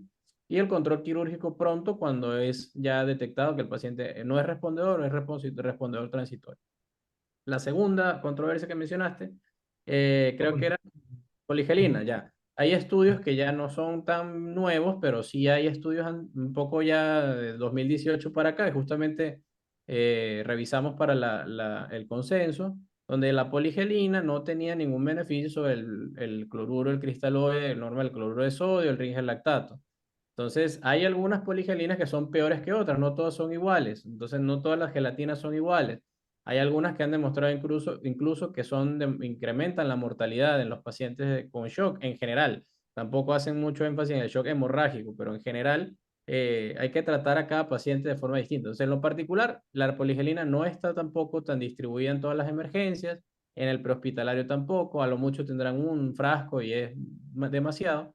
Entonces, ese recurso, tratar de la medida posible, si es más costoso, es menos disponible y no se ha demostrado beneficio, entonces podemos continuar utilizando los cristales que son más baratos, más disponibles y lo tenemos ya, son algo familiar para todos, ¿no? Para todos los el personal hospitalario y prehospitalario.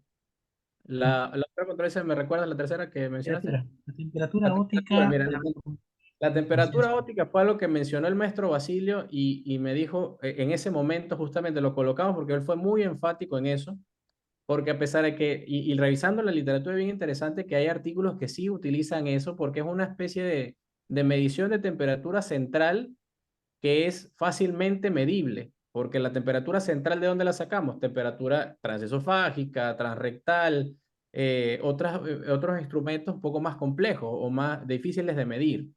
La óptica no es propiamente una central, pero se ha utilizado con alguna experiencia y el maestro Basil lo utilizaba en México y le funcionaba bien. Y le funciona incluso mejor que los electrodos en piel y mucho mejor que el termómetro en la axila, porque es una temperatura externa y es muy poco confiable. Te va a dar el paciente el falso positivo que está hipotérmico cuando la realidad no es así. Entonces, calcular si es 0,5 por encima, 1 por encima, entonces daba esa subjetividad. Cuando me dijo eso el maestro Basil, le dije, oye, tiene razón.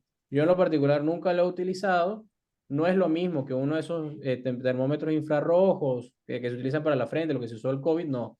Es el termómetro que tampoco realmente en la emergencia no lo tenemos, pero la experiencia fue bastante interesante, ¿no? Sería cuestión de probarlo, ¿no? Pero la medición de temperatura es necesario hacerla, o sea, es necesario concientizar que es necesario porque no lo hacemos y es algo que hay que cambiar, pues dentro de todas las cosas que hay que cambiar, ¿no? ¿Podría decir algo para aclarar unas cosas que es muy importante que los siguientes, que solamente 25 que quedan ahí, puedan entender algo, que es una concepción equivocada que hay? En los Estados Unidos, la mayor parte de hospitales de trauma ven mayormente trauma cerrado, ven muy poco trauma penetrante, solamente en áreas, si usted se va a áreas de New Orleans, donde está Juan Duchenne, se ve en el Charity Hospital, se ve en Cook County, en ciertos hospitales, pero la mayor parte de trauma es cerrado. O sea que si tú mandas a alguien al shock trauma o mandas a alguien a Miami, ellos van a ver trauma cerrado, ellos más que trauma penetrante. ¿Me dejo entender? Hay diferencia, porque hay diferencia entre atender un paciente con trauma cerrado, que es más complejo en manera de ver, porque tienes que tomar prioridades si vas a entrar primero al abdomen, al tórax, a la cabeza, cuál es lo que vas a hacer, versus un paciente que está baleado con una bala que sabe que tiene que entrar al abdomen. Entonces hay diferencia. Y esa es la razón por la que se cambió el nombre de ya no hay centro de educación en trauma en Estados Unidos, no hay centro de trauma de entrenamiento, se llama de cirugía aguda, porque no había, estaban vacíos, nadie quería hacer cirugía de trauma. Todos los residentes, ¿por qué? Porque ya no se operaba, porque el paciente trauma cerrado la mayor parte se trata en forma no operatoria. Ellos querían operar y no podían operar. Y segundo, había mucho divorcio, porque el trauma es una especialidad tú pasas más tiempo en el hospital que en tu casa, ¿no? Entonces, pues, para poder captar nuevamente, se le ocurrió a mi alumno, el doctor Elden Britt, presidente del college, inventar una cosa nueva que se llamaba acute surgery, que no es nada nuevo. Con el Perú, los cirujanos de trauma también hacían cirugía de urgencia cuando están de guardia, pero en Estados Unidos el trauma solamente veía trauma.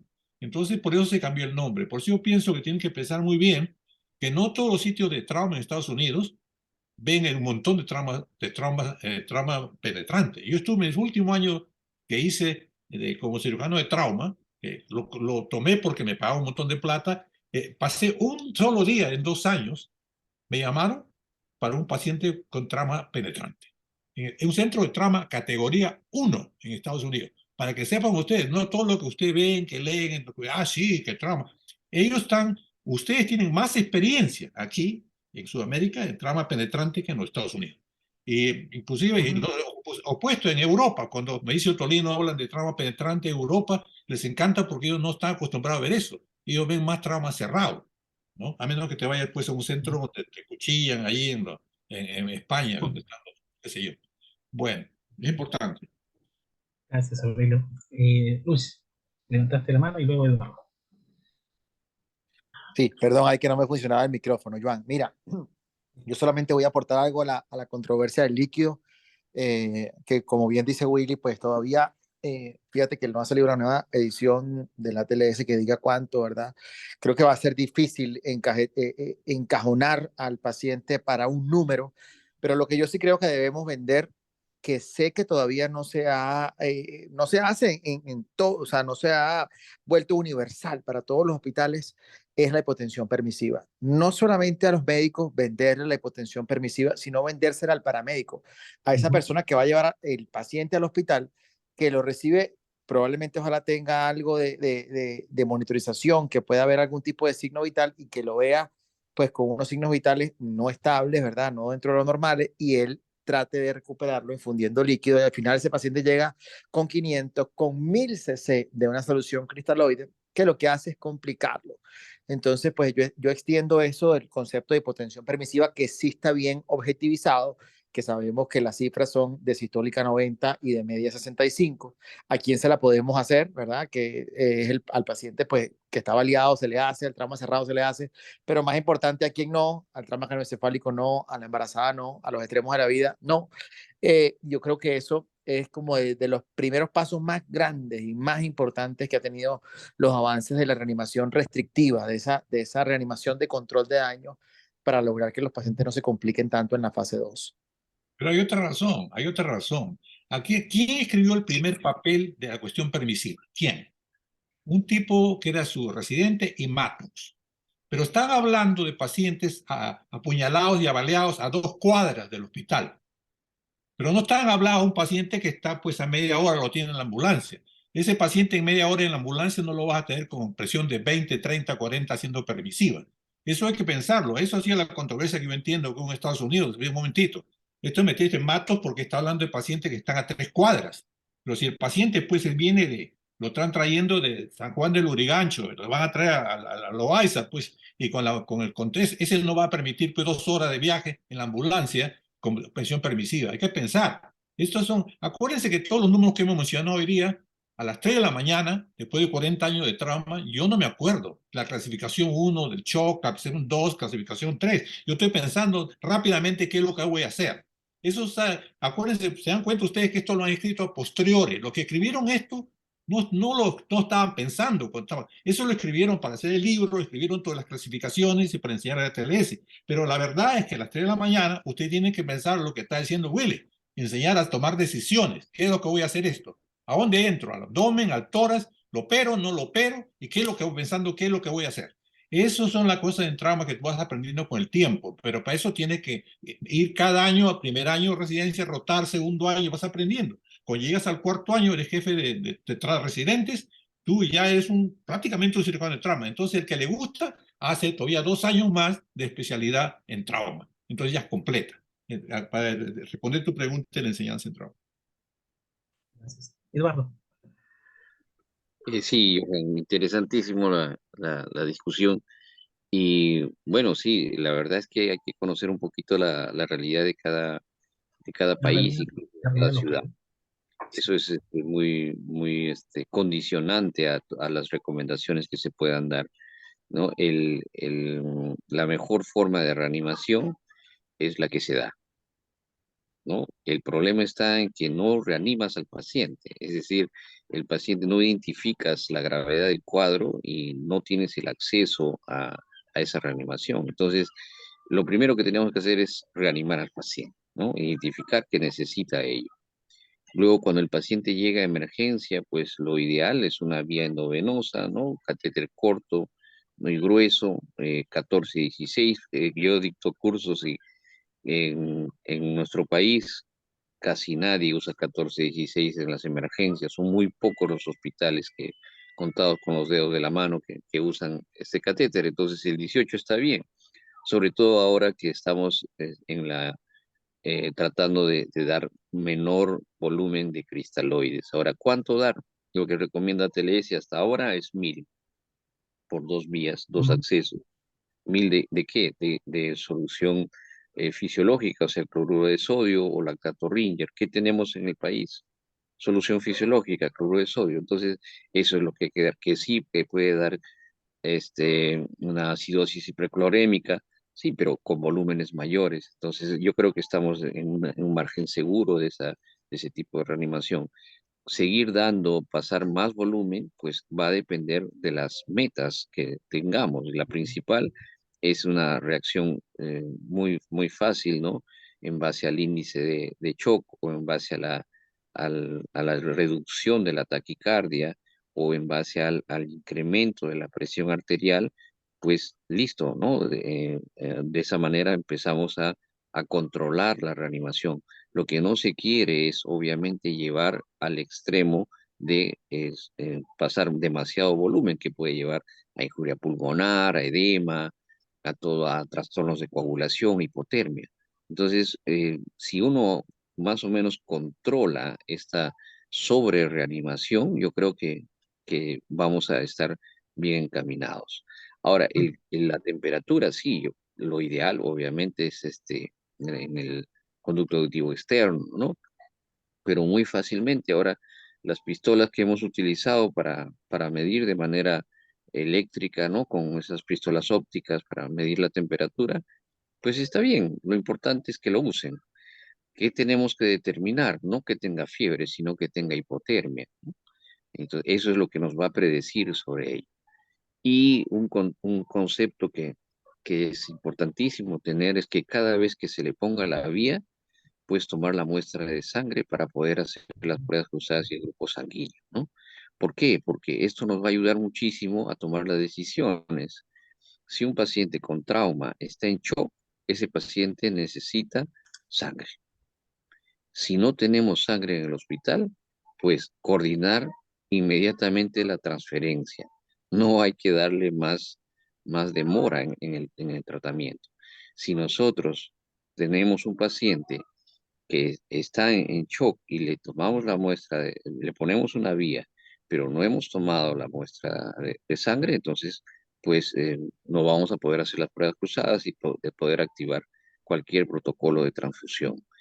Si el paciente está en shock, ¿no? Y tenemos un protocolo de transfusión masiva, pues lo que hacíamos antes, ¿no? Bájame la caja de hemorragia, los cuatro paquetes globulares, 4 plasmas, el crío precipitado y empezamos a pasar, ¿no? Esto nos ha ayudado muchísimo en el Hospital de Vitarte para poder tener pacientes que estaban exsanguinados o desangrados y salir del cuadro, ¿no? Y poder tener incluso las posibilidades de que se reanime y salgan completamente de ello. Entonces, sí hay cosas que pues pueden ser muy complejas, ¿no? Pero hay que tratar de adaptarlas y aterrizarlas para que sea lo más sencillo posible. Y para mí, la mejor reanimación es la que se puede dar, ¿no? Cuando el paciente llega sin reanimación, pues, y eso es una de las cosas que, por ejemplo, no consideran en otros países, ¿no? El paciente está con un sangrado masivo. Pues ¿de dónde puede ser? Del tórax, del abdomen, de la pelvis, de los huesos largos, ¿sí? Pero aquí en nuestro país, no sé si sucede en otros países de Latinoamérica, la causa más frecuente de sangramiento es que llega tardíamente al hospital sin una atención prehospitalaria efectiva de parar el sangrado. Entonces el paciente viene con una deuda, ¿no? No por una lesión severa, sino básicamente por una pérdida, ¿no? Sanguínea en el tiempo que ha transcurrido hasta llegar al hospital. Entonces eso también debemos valorarlo antes que empezar a hacerle tomografías o otros exámenes, ¿no? Gracias, Eduardo. Willy. Algo rapidito, no solamente la muestra, la prueba cruzada y los laboratorios que mencionó el doctor también, eso es, tomar vía igual al laboratorio, eso es importantísimo que quede claro. Pero también sacarle la muestra para la gasometría. Hay estudios que nos hablan de que hay una buena similitud, o bueno, es equiparable el valor del lactato y el déficit de base en muestra arterial y venosa. Entonces, el hecho de que no sea una muestra de gasometría arterial no quiere decir que no sea útil para determinar el lactato y el déficit de base, que ya nos hemos dado cuenta que obviamente es algo que tenemos que incluir dentro de la reanimación, de la valoración inicial. Entonces, sacar la muestra y tomar la muestra también para enviar a gasometría venosa si es más rápido. Si hay trauma pulmonar asociado, trauma torácico, es más beneficiosa la muestra arterial por todo lo demás que podamos analizar. Pero si es un trauma abdominal por arma de fuego, por ejemplo, perfectamente si le tomo la muestra y le logro tomar una muestra de gasometría venosa, no hay problema. O sea, la similitud del valor es bastante alta, o sea, es casi igual. Entonces, el valor diagnóstico es igual, entonces no perdemos tiempo, que es a lo que hay que apuntar. Mira, Y Luis, déjame reenfatizar, disculpa que te culpo si no me olvido, reenfatizar lo que estás diciendo tú. Hace 40 años, desde hace 40 años, le venimos enseñando a todos los fellows que pasaron por shock trauma, que fueron jefes de trauma en Estados Unidos, que lo que más importante que debía hacer cuando llegaba el paciente no era sacar sangre para el sodio, potasio, era gasometría. Porque la gasometría nos decía, hace 40 años sabemos eso en shock trauma, que el ácido de base, cuando veíamos que está por encima de 2, 3, 4, 5, ese paciente está en shock, aunque el paciente está hablando contigo, te está insultando, ese paciente está en shock. Esa era la importancia de la gasometría. Estoy reenfatizando lo que tú estás diciendo. Lo importante es que es más importante que sacarle sangre para ver el sodio, potasio, electrolitos, porque eso puede haber cambiado. Claro, cáncer. José, el residente de Sí, nuestro... Doc, quería hacer una pregunta, bueno, libre, ¿no? A ver si alguien me podría responder. Por ejemplo, un caso hipotético, claro, lo que habían comentado del análisis de gases arteriales para ver la déficit de base, el lactato, quizás también el calcio, ¿no? Porque también se asocia con hipocalcemia.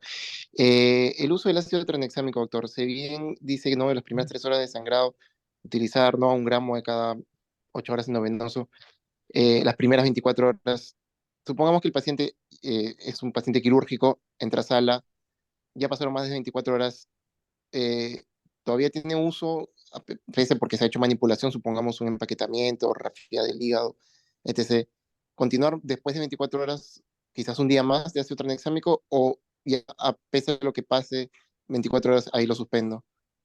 ¿Qué opiniones me podrían dar? Bien. No sé, Luis. Doctor Newman. O ya, bueno, Willy. por ejemplo, ahorita recién ha salido el Crash 3. O sea, el Crash 2 nos enseñó, es un estudio que veía el impacto del tranexámico en mortalidad por trauma, y el Crash 3 en pacientes con trauma craneoencefálico. Y en todos los casos, todos los análisis que se ha hecho, Crash 2, Crash 3, todo, concluye que el beneficio en trauma del ácido tranexámico es dentro de la primera hora hasta las 3 horas de ocurrido el trauma. De ahí en adelante no tiene mayor función. Entonces, y aparte de eso, el ácido tranexámico es un antifibrinolítico. Entonces, ataca o actúa en problemas de coagulación relacionados con la hiperfibrinolisis. Entonces, si este no es el mecanismo que está generando, o el mecanismo que está propiciando la coagulopatía del paciente, le puedes poner 3 millones de ampollas de ácido tranexámico y no vas a hacer nada. Entonces, el beneficio es al inicio, donde los mecanismos de coagulopatía no están tan definidos porque no ha avanzado lo suficiente, y el beneficio del tranexámico dentro de la fibrinolisis pues tiene cierto papel. Pero ya cuando va avanzando el tiempo, la coagulopatía está más instalada, ya el mecanismo principal, bien sea por disfunción plaquetaria, hiperfibrinolisis, disfunción de los factores de coagulación, ya eso se va marcando más. Entonces, si tú le das ácido, es como que le des tú, por ejemplo, o amoxicilina ácido clavulánico a una faringitis viral. Le está dando un medicamento, le puede aliviar algo los síntomas, pero al final no va a tratar el problema, y el paciente se va a terminar beneficiando de un tratamiento sintomático. Entonces, estás desperdiciando el recurso porque no va a tener utilidad. Es más o menos una analogía del tranexámico cuando pasa el más allá del tiempo. No va a haber mayor beneficio porque ya lo han estudiado, ya lo han estudiado bastante bien. No Serie solamente de... eso, no solamente eso, Luis, sino que tú puedes matar al paciente. Exacto. El paciente Pueden, entra al otro lado, el paciente está hiperfrenolítico al comienzo, pero después coagulopático, entonces lo fregas al paciente. O sea que por eso es que te dicen que solamente las primeras 3 horas, y lo han descubierto, pues, le puede hacer totalmente daño al paciente, al contrario. Perfecto. Sí, ahí Bien. Willy, perdón, es que Willy responde muy rápido. Yo creo que una también de las virtudes del prehospitalario, no sé si lo tienen allá en Perú. Y no sé qué costo tiene. El ácido tranexámico regularmente, por ejemplo, en Venezuela era súper económico y era uno de los medicamentos que según la ley podía poner el paramédico. Pues eso cambia según el país. Toda la parte normativa de la prescripción de un medicamento a nivel prehospitalario cambia por país. Entonces yo creo que es algo en lo que hay que analizar. Pues si en el Perú se le permite al paramédico colocar algún tipo de medicamento, maravilloso. Creo que la ganancia está ahí, sobre todo que hemos hablado que los tiempos de traslados pueden ser largos. Entonces al final perdemos el chance si ellos no tienen la posibilidad de colocarlo. Es peligroso darle demasiado tarde también. Así es, exacto. Bien, siendo la hora ya avanzada y realmente Me no perdí, esperaba al fondo hay sitio, ya me lo perdí. una discusión muy florida, realmente que nos ha llevado a tener la opinión incluso más allá de nuestros panelistas y contar pues, con la presencia de doctor Uribe Rodríguez, un gran honor, de doctor Guamán también, y de doctor Richard y Willy Newman. Realmente hemos hecho un mini consenso aquí. Yo creo que salimos muy satisfechos de esta reunión. Realmente hemos tratado ese tema y yo creo que esto de acá, esto de que el Consenso de Lima nos faltan algunas recomendaciones más, va a ser para una segunda reunión que lo voy a programar muy pronto.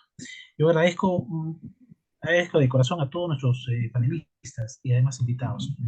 Pasamos las últimas palabras para el doctor Richard, Emma, doctor David, doctor Luis. Bueno, muy agradecido. Les digo que admiro mucho la labor que están haciendo. No todos los cirujanos y no todos los países entienden el verdadero problema que es la atención de pacientes con trauma, no solo por lo que representa, sino porque pues regularmente al cirujano no le atrae. Eso lo hemos vivido mucho en la residencia de cirugía. El cirujano quiere formarse en otra cosa y no está mal, ¿verdad? No está mal que quieran ser grandes laparoscopistas, cirujanos de trasplante, cirujanos metabólicos, pero alguien tiene que ocuparse del trauma porque no va a dejar de existir y la violencia de Latinoamérica y el trauma cerrado es una cifra alarmante, así que creo que más allá de concluir algo sobre la parte teórica de lo que hemos discutido hoy, que ha estado genial. Yo aplaudo la iniciativa de que puedan llegar ustedes a un verdadero consenso que ayude a todo el pueblo peruano a la atención del paciente con trauma. Así que muchas gracias. Gracias, Luis. Gracias, Luis. Willy. Bien, yo opino que todo en la vida es posible y lamentablemente a veces algunas cosas demoran más que otras, pero lo importante es saber que existen personas que están haciendo esfuerzos para tratar de tratar o eliminar ese gran problema que mencionó el doctor Rodríguez, que es que cada quien va por su lado y que cada quien maneja sus guías, cada quien maneja su experiencia, ¿no? Entonces, la idea es que si bien las recomendaciones no son una Biblia, no son unas normas rígidas, la idea es que tratemos de crear un marco, un ambiente en el cual todos podamos hablar el mismo idioma. O sea, la idea es que todos unifiquemos los criterios lo más posible para que disminuyamos la posibilidad de equivocarnos. Cuando nos equivocamos, el paciente con trauma va mal o fallece. Entonces, la idea es tratar de aprovechar todos los recursos que tengamos, experiencia, materiales, conocimiento, todo lo que podamos y tratar de trabajar en equipo. Y si mientras más podamos llegar a más sitios con la información es mejor. Entonces, simplemente tratar de avanzar con las iniciativas de todos y tratar de poder hacer el marketing que necesitamos para que, no solamente para que el paciente viva mejor, sino para que nuestra calidad de atención sea mejor. Eso es lo más importante para eso, ¿no? Gracias, Yo Willy. solamente quiero decir dos cosas. Número uno, la cuestión de que va a venir aquí al Perú el próximo año en agosto es el Congreso Panamericano de Trauma. Qué gran oportunidad, doctor Guamán y los doctores, para invitar a la gente que va a venir. Fíjese, va a venir Otolino, que tiene no solamente todo este consenso de cosas que estamos hablando, lo tiene escrito y en este momento ya lo están traduciendo al inglés para que el curso de QT sea universal. Así como la tele se va a hacer universal, se va a dar en África, en India, en todo el mundo, DQT, y traducido al inglés, porque el español solamente lo tiene América y España. y va a venir Ottolino, va a venir el hombre que creó el 111, que estamos hablando de la coagulación, la coagulopatía, el trauma, el que le hace así a Jim Moore. ¿Quién es ese? Un puertorriqueño que la Panamericana no lo ha sido apreciar, jefe de trauma del hospital más grande que existe de trauma en Estados Unidos, el Charity Hospital de Nueva Orleans, vice chairman del departamento de cirugía, el doctor Juan Duchenne, que debía ser importantísimo en la sociedad panamericana, tiene que viene al Congreso. Aprovechar toda esa gente que va a venir y volver a hacer, y creo, doctor Guamán, otra recapitulación del consenso que creo extraordinario. Con toda esa gente creo que había otras ideas que yo creo se podía hacer mucho mejor. Esa es la idea.